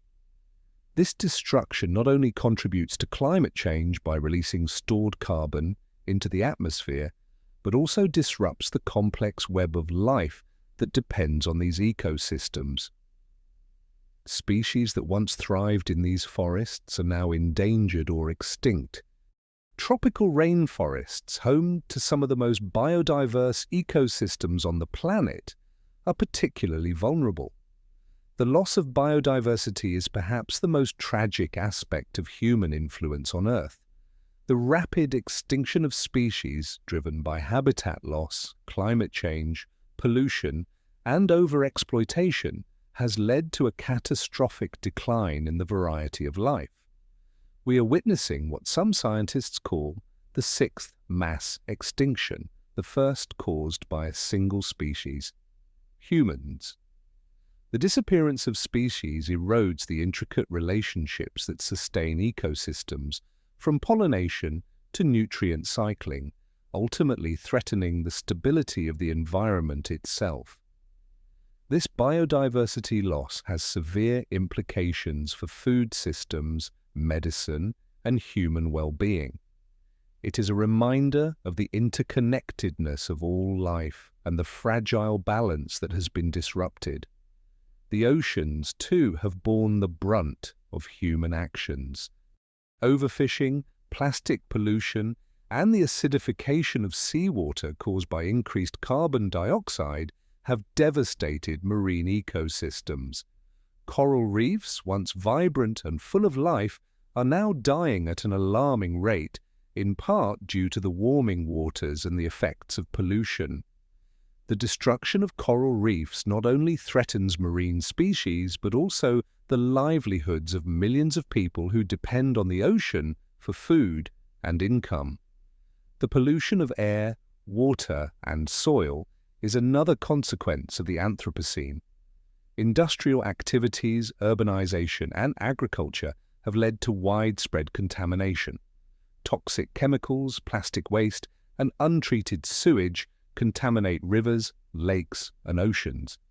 Air pollution, primarily from vehicles and industrial emissions, has led to smog, respiratory diseases, and the deterioration of ecosystems. The chemicals we release into the environment persist, often for centuries, long after their initial use. Yet in the face of all this environmental destruction, there is hope. Humans have demonstrated the ability to innovate, adapt, and overcome challenges throughout history. The technology that has contributed to many of the problems we face today also holds the potential for solutions. Renewable energy technologies, such as solar and wind power, offer the promise of a future less dependent on fossil fuels. Advances in agriculture, including sustainable farming practices and genetic engineering, hold the potential to feed the world while reducing environmental impact. The growing awareness of environmental issues has led to international agreements such as the Paris Climate Accord, which aims to limit global warming to below 2 degrees Celsius above pre-industrial levels. Moreover, the rise of environmental activism, both at the grassroots and institutional levels, has brought the urgency of these issues into the spotlight. Global movements, such as the push for climate action, the preservation of forests, and the fight against plastic pollution, are beginning to make a difference. Policies aimed at reducing carbon emissions, protecting biodiversity, and mitigating the effects of climate change are now gaining traction in many parts of the world. In the end, the Anthropocene is not an inevitable end, but a call to action. It is a reminder that humanity has the power to shape its future, for better or worse. The choices we make in the coming decades will determine whether we can mitigate the damage we have caused, or if we will allow our actions to continue down a path of destruction. The Anthropocene represents both a warning and an opportunity, a chance for humans to reflect on their place in the natural world and to take responsibility for the planet that sustains all life. The key to navigating this new epoch lies in understanding the deep connections between humans and the environment. We cannot continue to view the Earth as something to be conquered or exploited. Instead, we must see ourselves as part of a larger web of life where our actions have far-reaching consequences. By adopting a more sustainable relationship with the Earth, embracing technology that works in harmony with nature, and fostering a collective will to protect the planet, we can begin to reverse some of the damage we have done. The Anthropocene is not just an age of destruction, it can also be an age of transformation. It is a time to reimagine our relationship with the Earth and to build a future that balances human needs with the health of the planet. The path we choose will define the legacy we leave for future generations. The story of the Anthropocene is still being written, and it is up to us to determine its outcome. The dawn of the Anthropocene is not marked by a singular event, but by the cumulative actions of human civilization over the last several centuries, pushing the planet into a new geological epoch. As the Earth enters this new age, it faces unprecedented challenges, and yet humanity is at the helm of determining its future. The scales of environmental change are vast, touching every aspect of life on the planet. From the deepest oceans to the highest mountains, the mark of human influence is unmistakable. The rate of change has accelerated, and with it, the urgency to adapt to mitigate these effects has become critical. The most obvious marker of the Anthropocene is climate change. It has altered the planet's temperature, weather patterns, and sea levels in ways that no natural process ever could. Since the Industrial Revolution, the burning of fossil fuels has introduced vast amounts of carbon dioxide and other greenhouse gases into the atmosphere. These emissions have trapped heat, causing the Earth's average temperature to rise at an alarming rate. The impacts are already visible in the form of melting glaciers, extreme weather events, and rising sea levels. It's not just a future problem, it's already happening, and the consequences are unfolding right before our eyes. The warming climate has disrupted ecosystems and agriculture. In areas where temperatures once remained relatively stable, seasonal patterns have shifted dramatically. Farmers are faced with unpredictable weather, unseasonable droughts, or flooding rains. Crops that were once staples in certain regions can no longer thrive under the changing conditions. Livelihoods are being lost, especially in the developing world, where communities depend on agriculture for survival. Insects, such as pollinators, are also being affected by climate shifts, threatening global food security. This disruption is not isolated to any one area. It is a global issue with cascading effects that can lead to geopolitical instability and economic strain. Wildlife is feeling the pressure as well. As ecosystems change, species must either adapt, migrate, or face extinction. The rate of species extinction today is unprecedented, with the World Wildlife Fund estimating that over 60% of wildlife populations have been wiped out since 1970. Habitat destruction combined with climate change is a double blow for many species.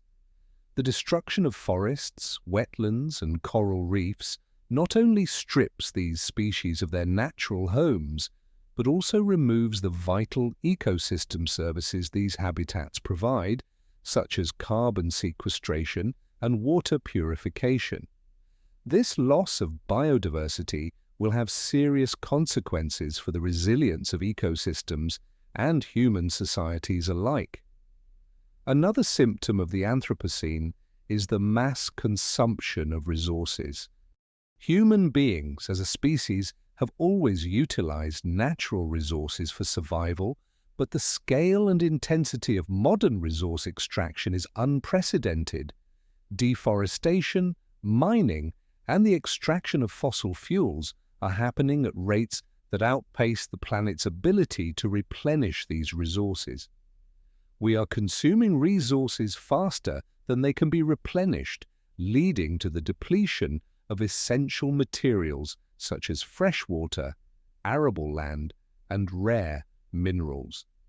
This overconsumption is not only a threat to the environment but to future generations who will inherit a planet with fewer resources to sustain them.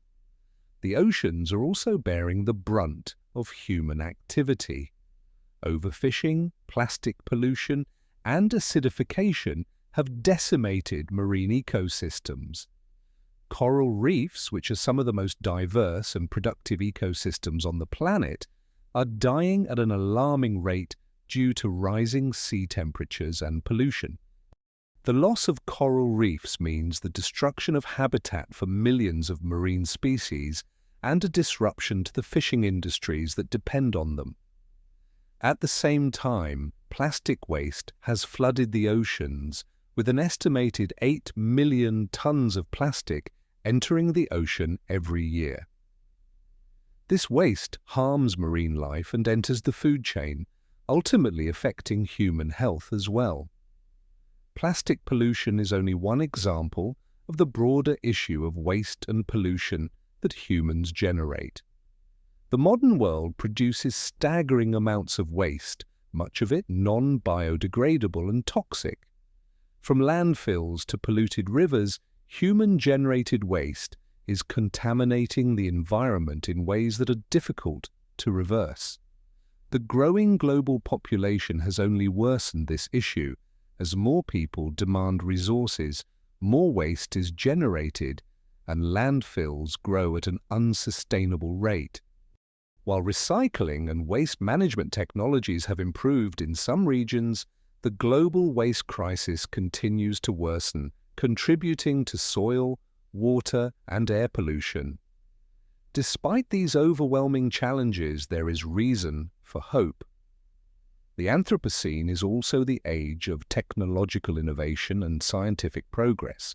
Humanity has the tools, knowledge, and capability to reverse or mitigate many of the negative impacts it has made on the planet. Renewable energy sources like solar, wind, and geothermal have the potential to replace fossil fuels and drastically reduce greenhouse gas emissions. Advances in battery storage technology, electric vehicles, and green building materials are making sustainable living more accessible and efficient.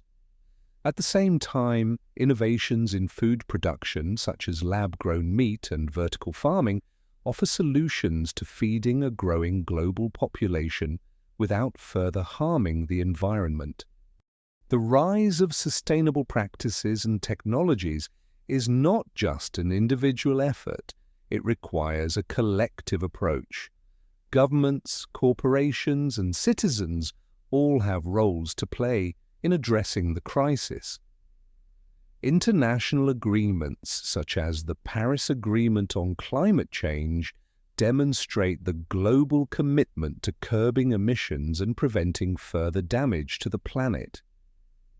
Local and grassroots movements are equally important as they push for change on a community level, whether it's through advocating for better waste management or organizing climate strikes to raise awareness.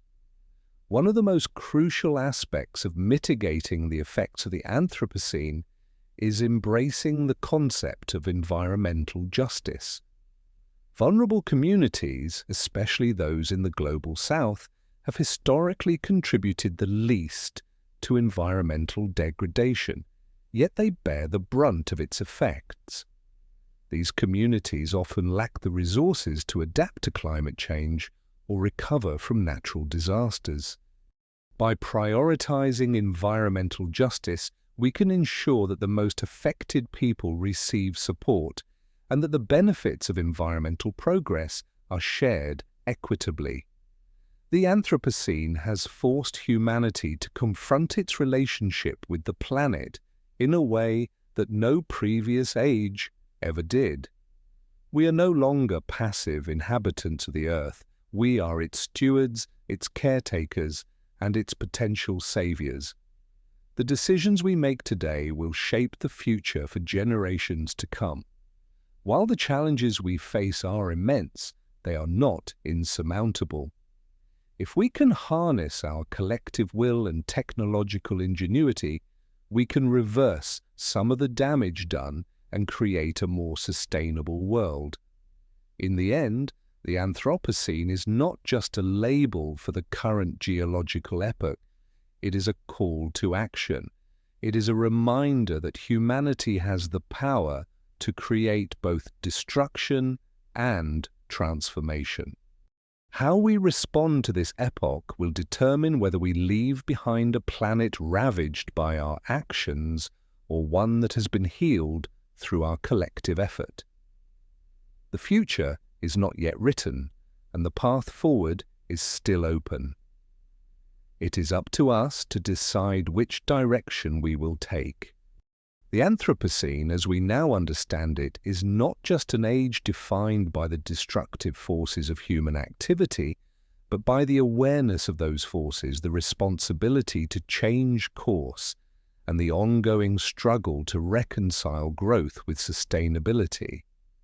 As the world's population continues to grow and modern technology becomes increasingly intertwined with everyday life, humanity faces an unprecedented challenge: how to balance the demands of progress with the limitations of a finite planet. But this dilemma is not one we can ignore or delay. The clock is ticking. Each decision made today echoes into the future, shaping the world for generations to come. It is often said that humans are the only species on Earth capable of altering their environment in such profound ways. While other species adapt to their surroundings over millennia, humanity has not only changed the surface of the planet, but has also manipulated the very fabric of its ecosystems. This ability to shape the environment has given us unprecedented power, but with that power comes tremendous responsibility. The choices we make now about how we use resources, how we generate energy, and how we live our lives will define the legacy we leave behind. At the heart of this challenge is the issue of sustainability. We have reached a point where the models of development that once served us are no longer viable. The pursuit of endless growth, fueled by the consumption of fossil fuels, has led us to a tipping point. The planet is telling us that this path is unsustainable. Climate change, biodiversity loss, and resource depletion are all consequences of the way we have organized our societies and economies. The systems we have built were designed for a world of abundance, but the reality is that the Earth's resources are finite. The future, then, must be about finding a new balance, one that respects the limits of our environment while allowing humanity to thrive. Transitioning to a sustainable future requires a radical shift in how we think about progress. For centuries, economic success has been measured by the amount of material wealth produced. This materialistic view has been the driving force behind industrialization, urbanization, and consumer culture. But as we reach the limits of the Earth's capacity to support this model, it is becoming increasingly clear that growth at all costs is not the solution. We must redefine success, not in terms of consumption and production, but in terms of well-being, equity, and environmental health.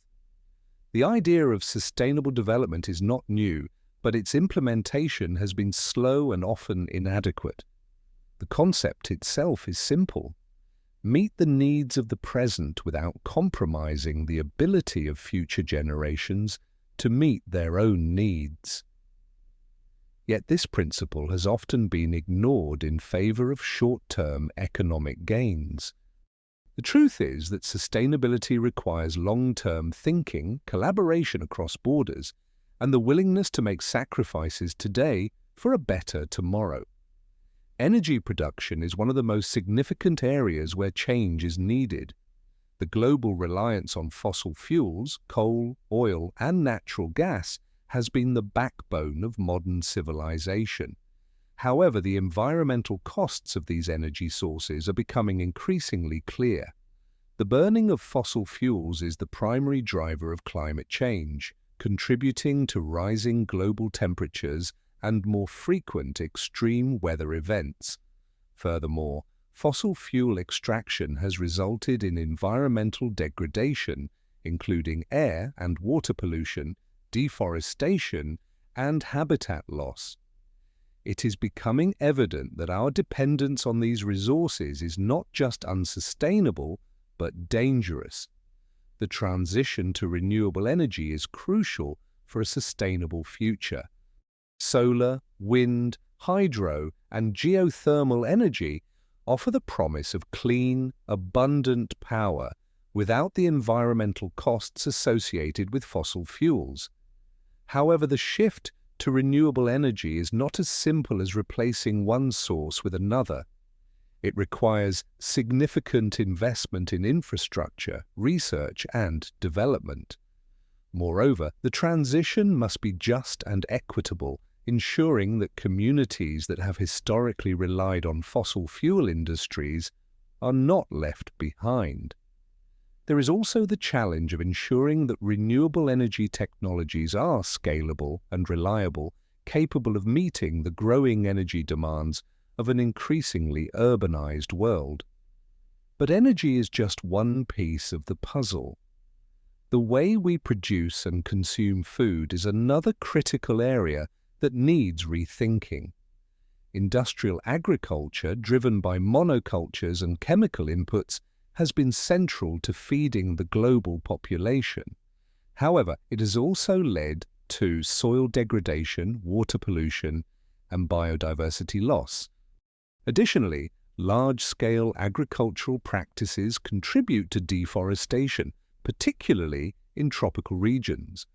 The production of meat, especially beef, is particularly resource-intensive, requiring vast amounts of land, water, and energy. Sustainable agriculture seeks to address these issues by promoting farming practices that are both environmentally friendly and economically viable. Techniques such as crop rotation, agroforestry, and permaculture aim to restore soil health, conserve water, and reduce the reliance on synthetic fertilizers and pesticides. Furthermore, there is a growing movement toward plant-based diets which have a lower environmental impact compared to animal agriculture. Reducing food waste is also an essential part of the solution. According to the United Nations, approximately 1/3 of all food produced globally is wasted, contributing to unnecessary greenhouse gas emissions and wasted resources. One of the biggest challenges humanity faces in the Anthropocene is the growing inequality between and within nations. While some regions of the world are experiencing unprecedented wealth, others are grappling with poverty, hunger, and the effects of climate change. This inequality is not only a moral issue but also an environmental one. Wealthier nations are responsible for the majority of environmental degradation, yet poorer nations often bear the brunt of its impacts. As we transition to a more sustainable world, it is crucial that we prioritize equity, ensuring that the benefits of sustainability are shared by all and that the most vulnerable are not left behind. The fight for sustainability is not only about environmental protection but also about social justice. It is about creating a world where people can live healthy, fulfilling lives in harmony with the planet. This requires systemic change, not just technological innovation. Governments, corporations, and individuals all have roles to play. Political will is crucial for enacting policies that promote sustainability, such as carbon pricing, renewable energy incentives, and protections for biodiversity. At the same time, businesses must take responsibility for their environmental impacts, embracing circular economy models that prioritize reuse, recycling, and sustainability in their supply chains. Consumers also play a vital role by making conscious choices that prioritize environmental and social responsibility.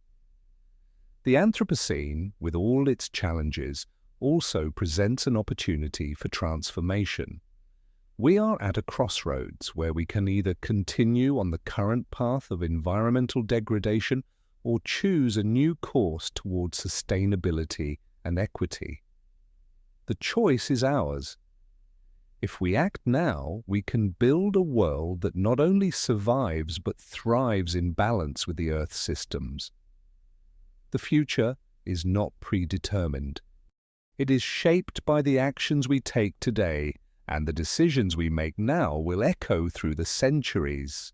The Anthropocene is a defining moment in human history, a moment when we must prove that we can be stewards of the Earth, not just consumers of it. The journey through the Anthropocene is not simply a matter of observing the damage we have inflicted on the planet. It is an invitation to rethink everything about our relationship with Earth, ourselves, and the future. The concept of progress has often been intertwined with ideas of limitless expansion and consumption. But we are now faced with the reality that this kind of progress is not only unsustainable, but is actively undermining the very systems that support life on this planet. The Anthropocene is a time to redefine progress, not as the accumulation of wealth and resources, but as the cultivation of balance, equity, and resilience. The question then becomes, how do we, as a species, adapt to the challenges we face while preserving the life-sustaining systems of our planet? The answer lies not in isolated efforts or temporary fixes, but in systemic transformation. This transformation is not something that will happen overnight, but requires concerted, long-term commitment from all sectors of society, governments, businesses, individuals, and communities. It demands an integrated approach that recognizes the interconnectedness of the environmental, social, and economic challenges we face. One of the central tenets of this transformation is the need for a paradigm shift in how we view the natural world. For centuries, the dominant narrative has been one of human domination over nature, an attitude that has justified the exploitation of natural resources for short-term gain. We have treated the environment as a commodity to be bought, sold, and consumed, with little regard for its intrinsic value or the long-term consequences of our actions. This worldview has led to the degradation of ecosystems, loss of biodiversity, and the destabilization of climate systems. To shift this paradigm, we must begin by acknowledging the deep interdependence between humanity and the environment. We are not separate from nature, we are part of it. Every breath we take, every meal we eat, and every resource we use is a gift from the Earth. Our survival depends on the health of the planet's ecosystems. The forests, oceans, soils, and atmosphere are not just external systems that provide raw materials. They are living, interconnected systems that regulate the Earth's climate, purify its water, and sustain life in all its forms. Recognizing this interdependence is the first step in embracing a more sustainable and regenerative future. The second step is to change the way we produce and consume. For far too long, human societies have operated under a linear model of production: take, make, dispose. This model has led to the over-extraction of natural resources, massive waste accumulation, and environmental degradation. To shift toward sustainability, we must adopt a circular model, one that focuses on reducing waste, reusing materials, and regenerating ecosystems. This approach emphasizes the importance of closed-loop systems where products are designed to be durable, repairable, and recyclable. It also prioritizes resource efficiency and the regeneration of ecosystems through practices such as agroforestry, regenerative agriculture, and rewilding. The transition to a circular economy is not just a matter of changing individual consumer habits, although that is an important part of the equation. It requires a fundamental overhaul of industries and supply chains. Companies must take responsibility for the entire life cycle of their products, from design and production to disposal and recycling. This shift in business practices will require bold policies that incentivize sustainability, such as carbon pricing, subsidies for renewable energy, and regulations that mandate the use of sustainable materials. Governments will play a critical role in creating the regulatory frameworks and providing the support necessary to transition to a more sustainable economy. At the same time, individuals must also recognize their role in this transformation. Consumer behavior has a profound impact on the environment, and the choices we make on a daily basis can either contribute to or mitigate environmental harm. Simple actions such as reducing energy consumption, choosing sustainable products, and reducing waste can collectively make a significant difference. However, these individual choices must be supported by systemic changes. It is not enough for people to make sustainable choices if the systems in which they operate are designed to promote consumption and waste. Education will also be a cornerstone of this transformation. A well-informed public is essential for driving the demand for sustainable policies, technologies, and practices. Education should not only focus on the scientific and technical aspects of sustainability, but also on fostering a deeper understanding of our relationship with the Earth. It should cultivate a sense of responsibility and stewardship, encouraging people to take an active role in preserving the planet for future generations. Environmental literacy must be integrated into every level of education, from primary school to higher education, so that sustainability becomes ingrained in the values and priorities of future leaders. One of the most pressing aspects of the Anthropocene is the need to address environmental inequality.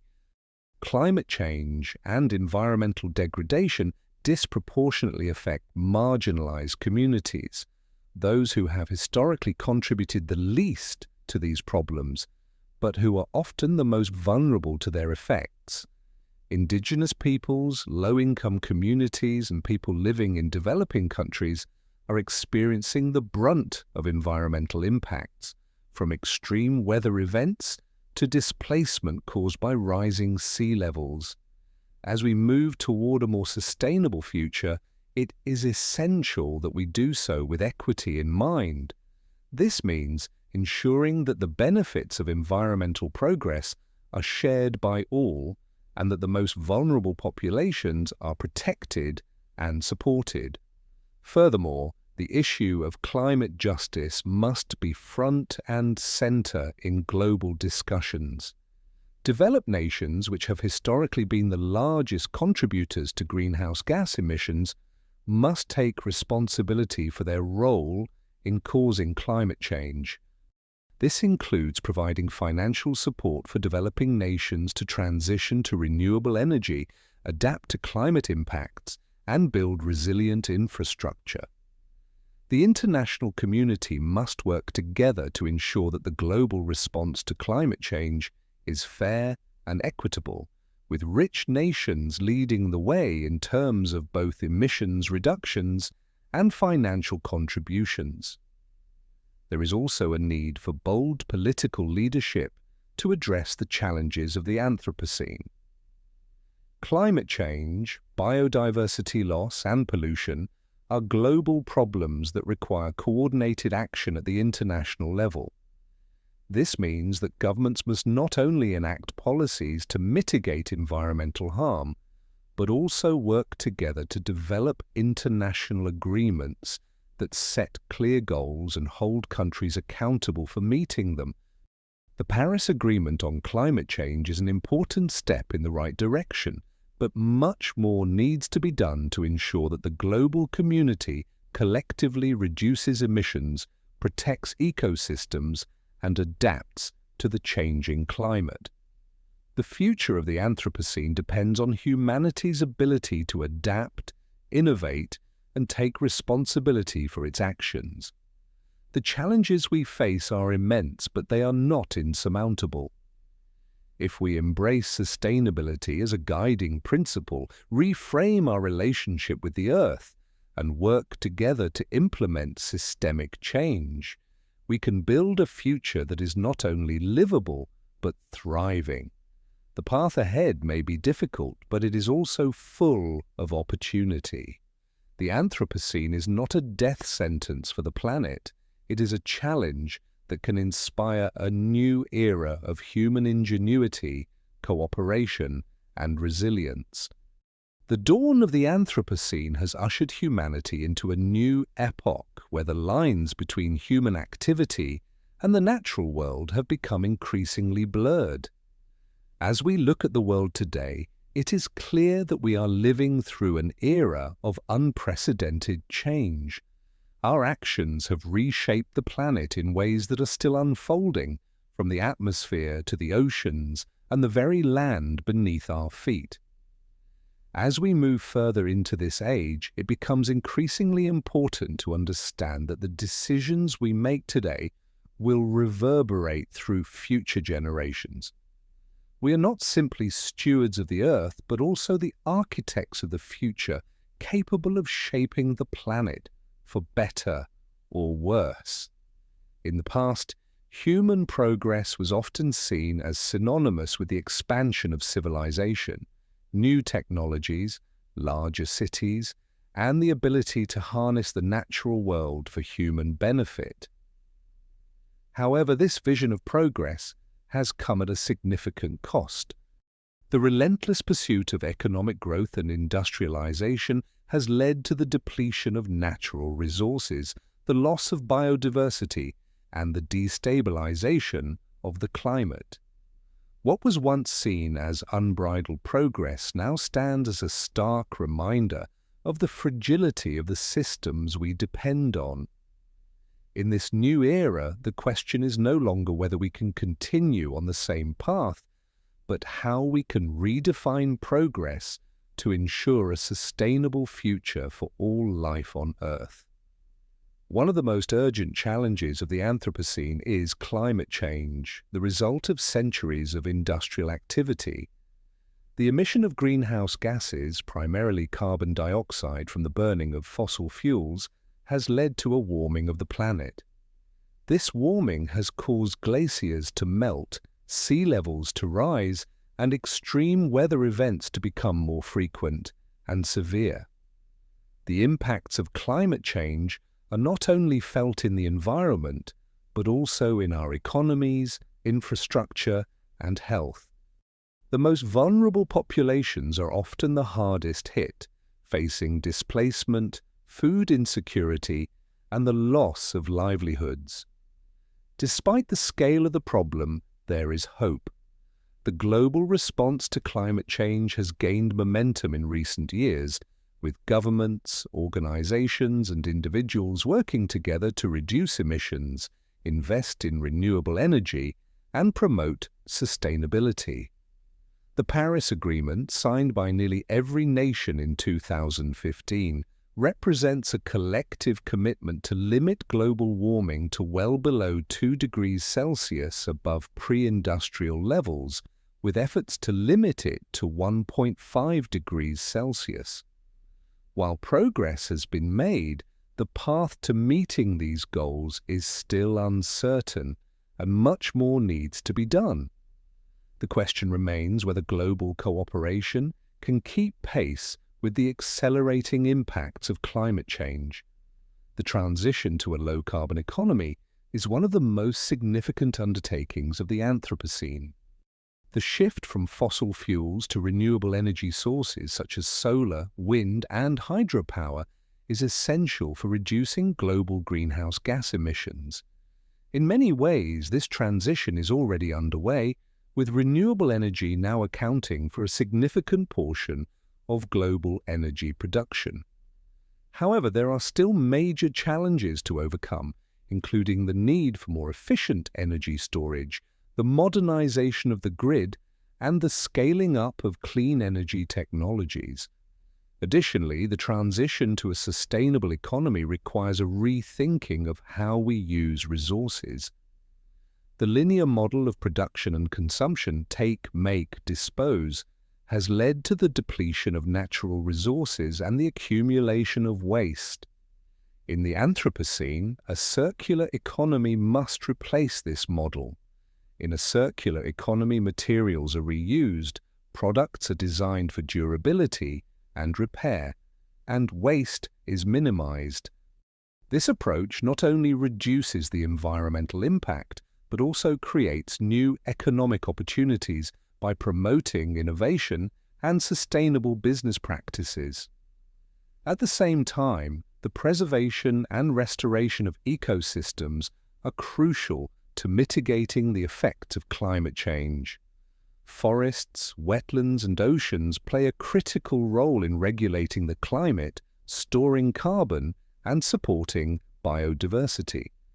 Deforestation and habitat destruction have led to the loss of these vital ecosystems, exacerbating the impacts of climate change and threatening the survival of many species. Efforts to restore degraded ecosystems, protect biodiversity, and implement sustainable land use practices are essential to rebuilding the resilience of the natural world. In many ways, the health of the planet and the health of humanity are inseparable. The Anthropocene also presents an opportunity to rethink our relationship with the natural world. For too long, humans have viewed nature as something to be controlled and exploited for economic gain. This mindset has led to the destruction of ecosystems and the depletion of resources. In the Anthropocene, we must move toward a more holistic understanding of nature, recognizing the interconnectedness of all life on Earth. The Earth is not a resource to be exploited, but a system to be nurtured and protected. A shift in mindset is necessary for creating a more sustainable future, one where humans live in harmony with nature rather than in opposition to it. The role of technology in the Anthropocene cannot be overstated. Technology has been both a driver of environmental degradation and a potential solution to many of the challenges we face. Innovations in renewable energy, sustainable agriculture, and waste management offer the promise of a more sustainable future. Technologies like artificial intelligence and blockchain also have the potential to revolutionize how we approach environmental problems, from improving energy efficiency to enabling more transparent supply chains. However, the use of technology must be done responsibly. As we develop new technologies, we must also consider their environmental impact and ensure that they contribute to a more sustainable and equitable future. Education and awareness will also play a critical role in shaping the future of the Anthropocene. As the impacts of human activity on the planet become more apparent, it is essential that people understand the science behind these changes and the steps they can take to mitigate them. Environmental education must be integrated into school curriculums, community programs, and public policy to create a culture of sustainability. Individuals must also recognize their role in creating a more sustainable world. The choices we make as consumers, voters, and citizens have the power to drive change, whether through reducing our carbon footprint, supporting sustainable businesses, or advocating for stronger environmental policies. Finally, the Anthropocene calls for a deep commitment to social and environmental justice. The impacts of climate change and environmental degradation are not felt equally across society. Marginalized communities, often those who have contributed the least to environmental problems, are the most vulnerable. Climate change disproportionately affects low-income communities, indigenous peoples, and communities of color who have fewer resources to adapt to its impacts. Environmental justice must be a guiding principle in the Anthropocene, ensuring that all people, regardless of their background or economic status, have access to a healthy environment and the resources needed to thrive.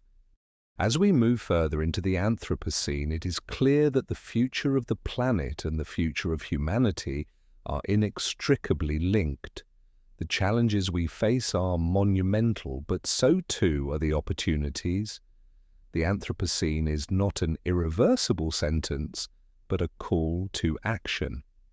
It is a chance for humanity to transform, to rise to the occasion, and to create a world that is not just livable, but thriving for generations to come. The choices we make today will determine whether the Anthropocene becomes a chapter of destruction or a turning point toward a more sustainable, equitable, and harmonious world. As the Anthropocene advances, it has become abundantly clear that the way humanity has interacted with the environment over the last few centuries is no longer tenable. Our activities have far surpassed the Earth's natural ability to regenerate and cope, leaving behind scars that cannot be ignored. The planet is sending signals, rising temperatures, extreme weather patterns, loss of biodiversity that are impossible to dismiss. Yet, in the face of these undeniable changes, there remains a flicker of hope. This moment, while fraught with challenges, is also a defining opportunity for a radical transformation in how humanity engages with the Earth. At the heart of this transformation is the realization that our current trajectory is unsustainable. The way we extract resources, consume goods, and produce waste has reached a point where it is no longer just a matter of sustainability, but of survival. Every aspect of modern life, from the food we eat to the energy we use, is entangled with environmental consequences. However, the shift required is not just technological or political, it is a fundamental change in our values and how we view our place within the natural world. The Anthropocene compels us to rethink the notion of progress itself. Traditionally, progress has been equated with economic growth, industrial expansion, and the domination of nature. Yet this vision of progress has caused environmental degradation, cultural displacement, and social inequality. Now, as the consequences of unchecked growth become increasingly visible, it is clear that a new paradigm is necessary, one that prioritizes balance, equity, and long-term resilience over short-term profits and consumption. True progress must mean building societies that are in harmony with the Earth, not ones that exploit it for endless gain. This paradigm shift is also inherently tied to how we manage and distribute resources. The world's population continues to grow, putting increasing pressure on ecosystems and contributing to the overuse of the Earth's natural wealth. As the global population reaches nearly 8 billion, the demand for resources will only increase. While innovation and technology offer solutions to some of these problems, such as renewable energy, water purification, and food production, these advancements will only be effective if they are matched by shifts in behavior, policy, and societal expectations.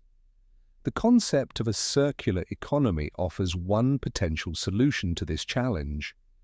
Unlike the traditional linear economy, which follows a take, make, dispose model, a circular economy is designed to keep resources in use for as long as possible. This system aims to reduce waste, reuse materials, and regenerate natural systems.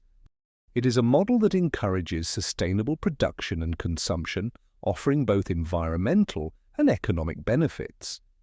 In a circular economy, goods are designed for longevity, repairability, and recyclability, minimizing their impact on the environment. This shift can radically transform how industries operate, reducing the strain on the Earth's ecosystems and reducing the waste that pollutes the land, water, and air.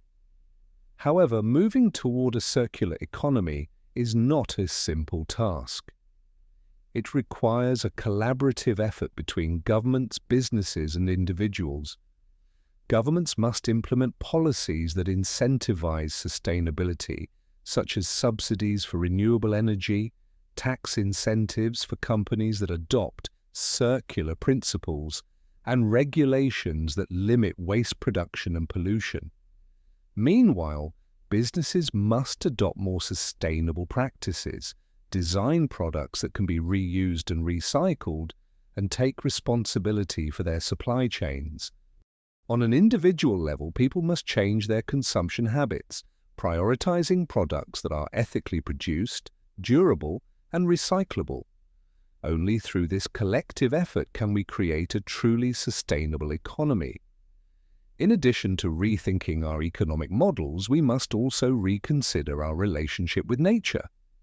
For centuries, humanity has treated nature as something to be conquered, commodified, and exploited.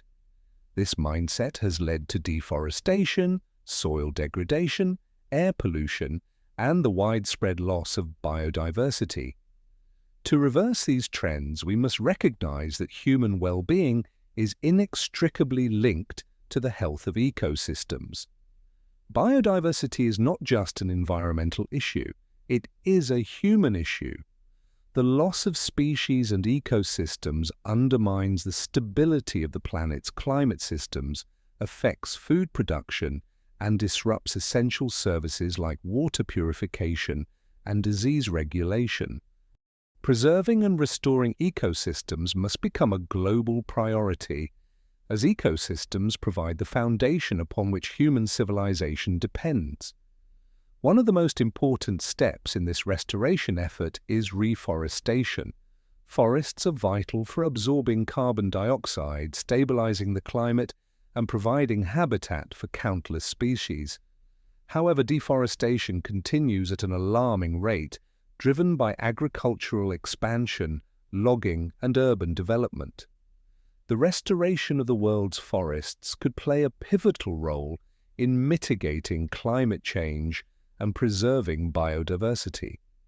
Large-scale reforestation projects, along with the protection of existing forests, can have a profound impact on the health of the planet and the future of humanity. But reforestation alone will not solve the problem.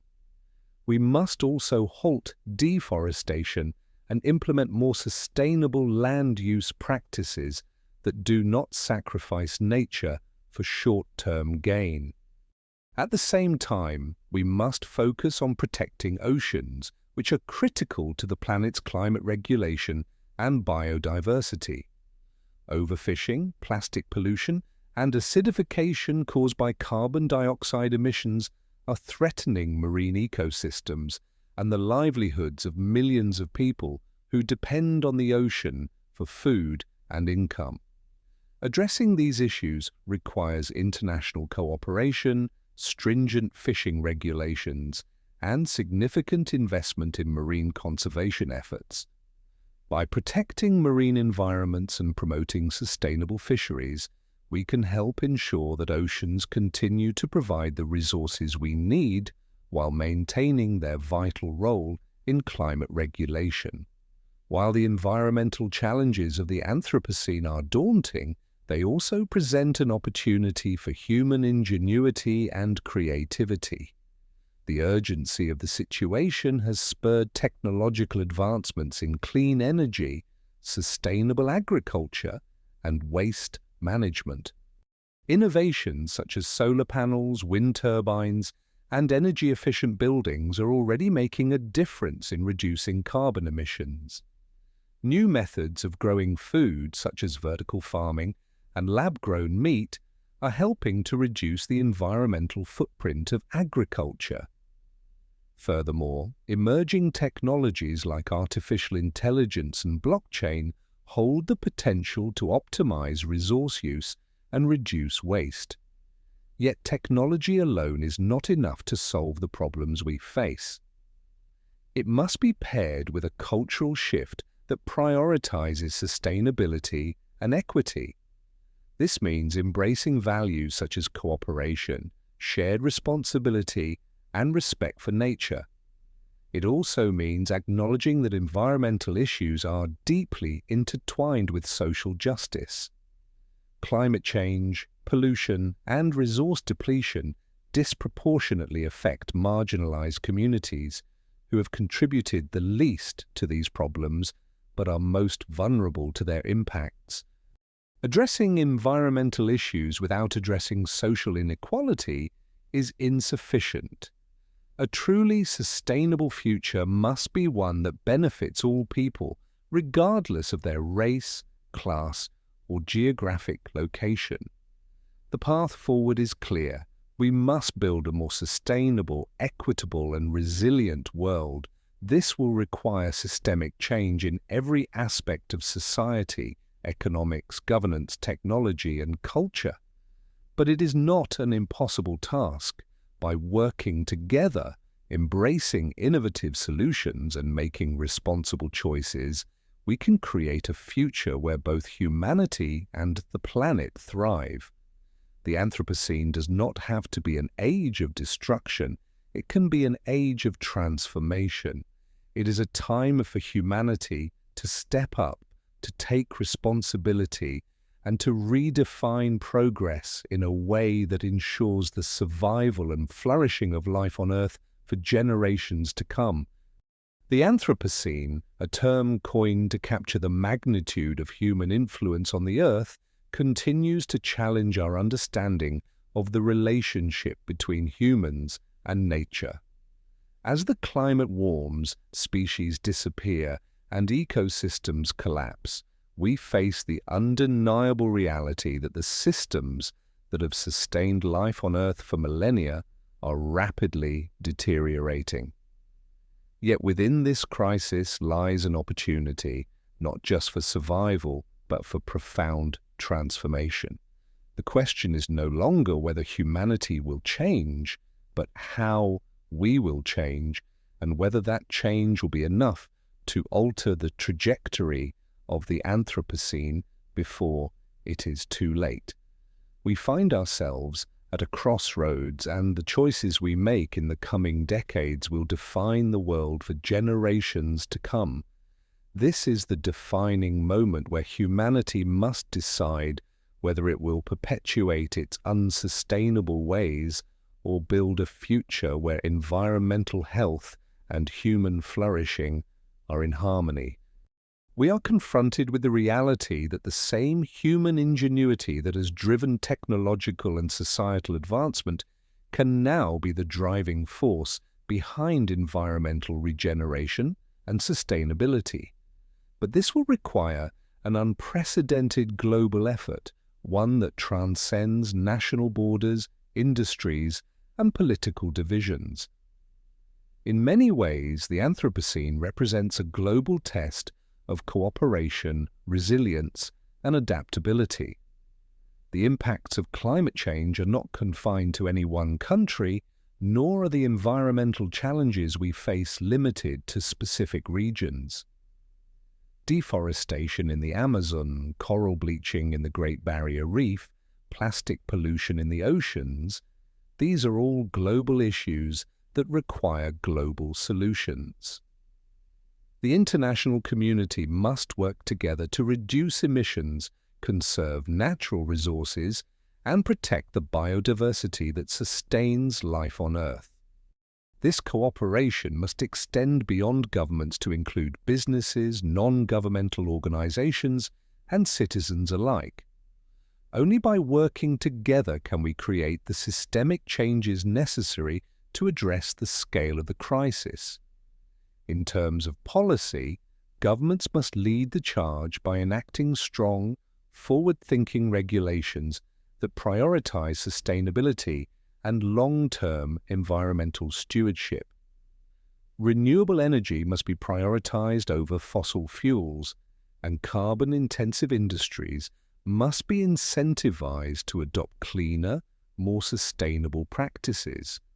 Policies must also be designed to protect vulnerable communities, particularly those in the global south, who bear the brunt of environmental degradation despite contributing the least to its causes. This requires both financial support for climate adaptation and mitigation, and a concerted effort to ensure that the benefits of a sustainable future are shared equitably. Perhaps the most significant challenge of the Anthropocene is the need for a fundamental shift in the way we understand economic growth. The model that has defined modern economies, based on endless expansion and resource extraction, is no longer viable. We cannot continue to consume the Earth's resources at the rate we have been without causing irreversible damage. This realization calls for a paradigm shift, from one that prioritizes growth at all costs to one that prioritizes sustainability and well-being. Economic systems must be redesigned to account for the true costs of environmental damage, and businesses must be held accountable for their role in contributing to environmental harm. The circular economy offers a promising model where resources are reused, recycled, and repurposed, minimizing waste and reducing pressure on the planet's ecosystems. At the heart of this transformation lies the need to redefine what constitutes a good life. For far too long, human well-being has been measured by material wealth and consumption. But as the environmental toll of this model becomes clearer, we must reassess what makes life meaningful and fulfilling. True well-being cannot be achieved through endless accumulation of material goods, but through a connection to the environment, a sense of community, and a commitment to shared values of equity and sustainability. It is time to embrace a new vision of progress, one that values human and planetary health over short-term profit. In addition to rethinking economic systems, we must also tackle the issue of consumption. The global demand for goods and services is driving environmental destruction at an unsustainable rate. The fashion industry, for example, contributes significantly to pollution, resource depletion, and waste. The food industry, particularly industrial agriculture, is responsible for deforestation, water contamination, and the emission of greenhouse gases. Our insatiable appetite for consumer goods must be tempered by a recognition that overconsumption is not sustainable. This calls for changes in both individual behavior and corporate practices. Sustainable consumption, reducing waste, and prioritizing longevity and quality over quantity will be crucial in curbing the environmental damage caused by our current patterns of consumption. The role of technology in the Anthropocene is also of paramount importance.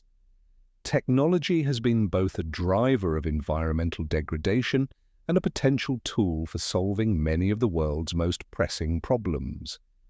From renewable energy innovations to carbon capture technologies, advancements in science and technology offer a wealth of opportunities to mitigate the damage caused by human activity. However, these technologies must be deployed responsibly and equitably.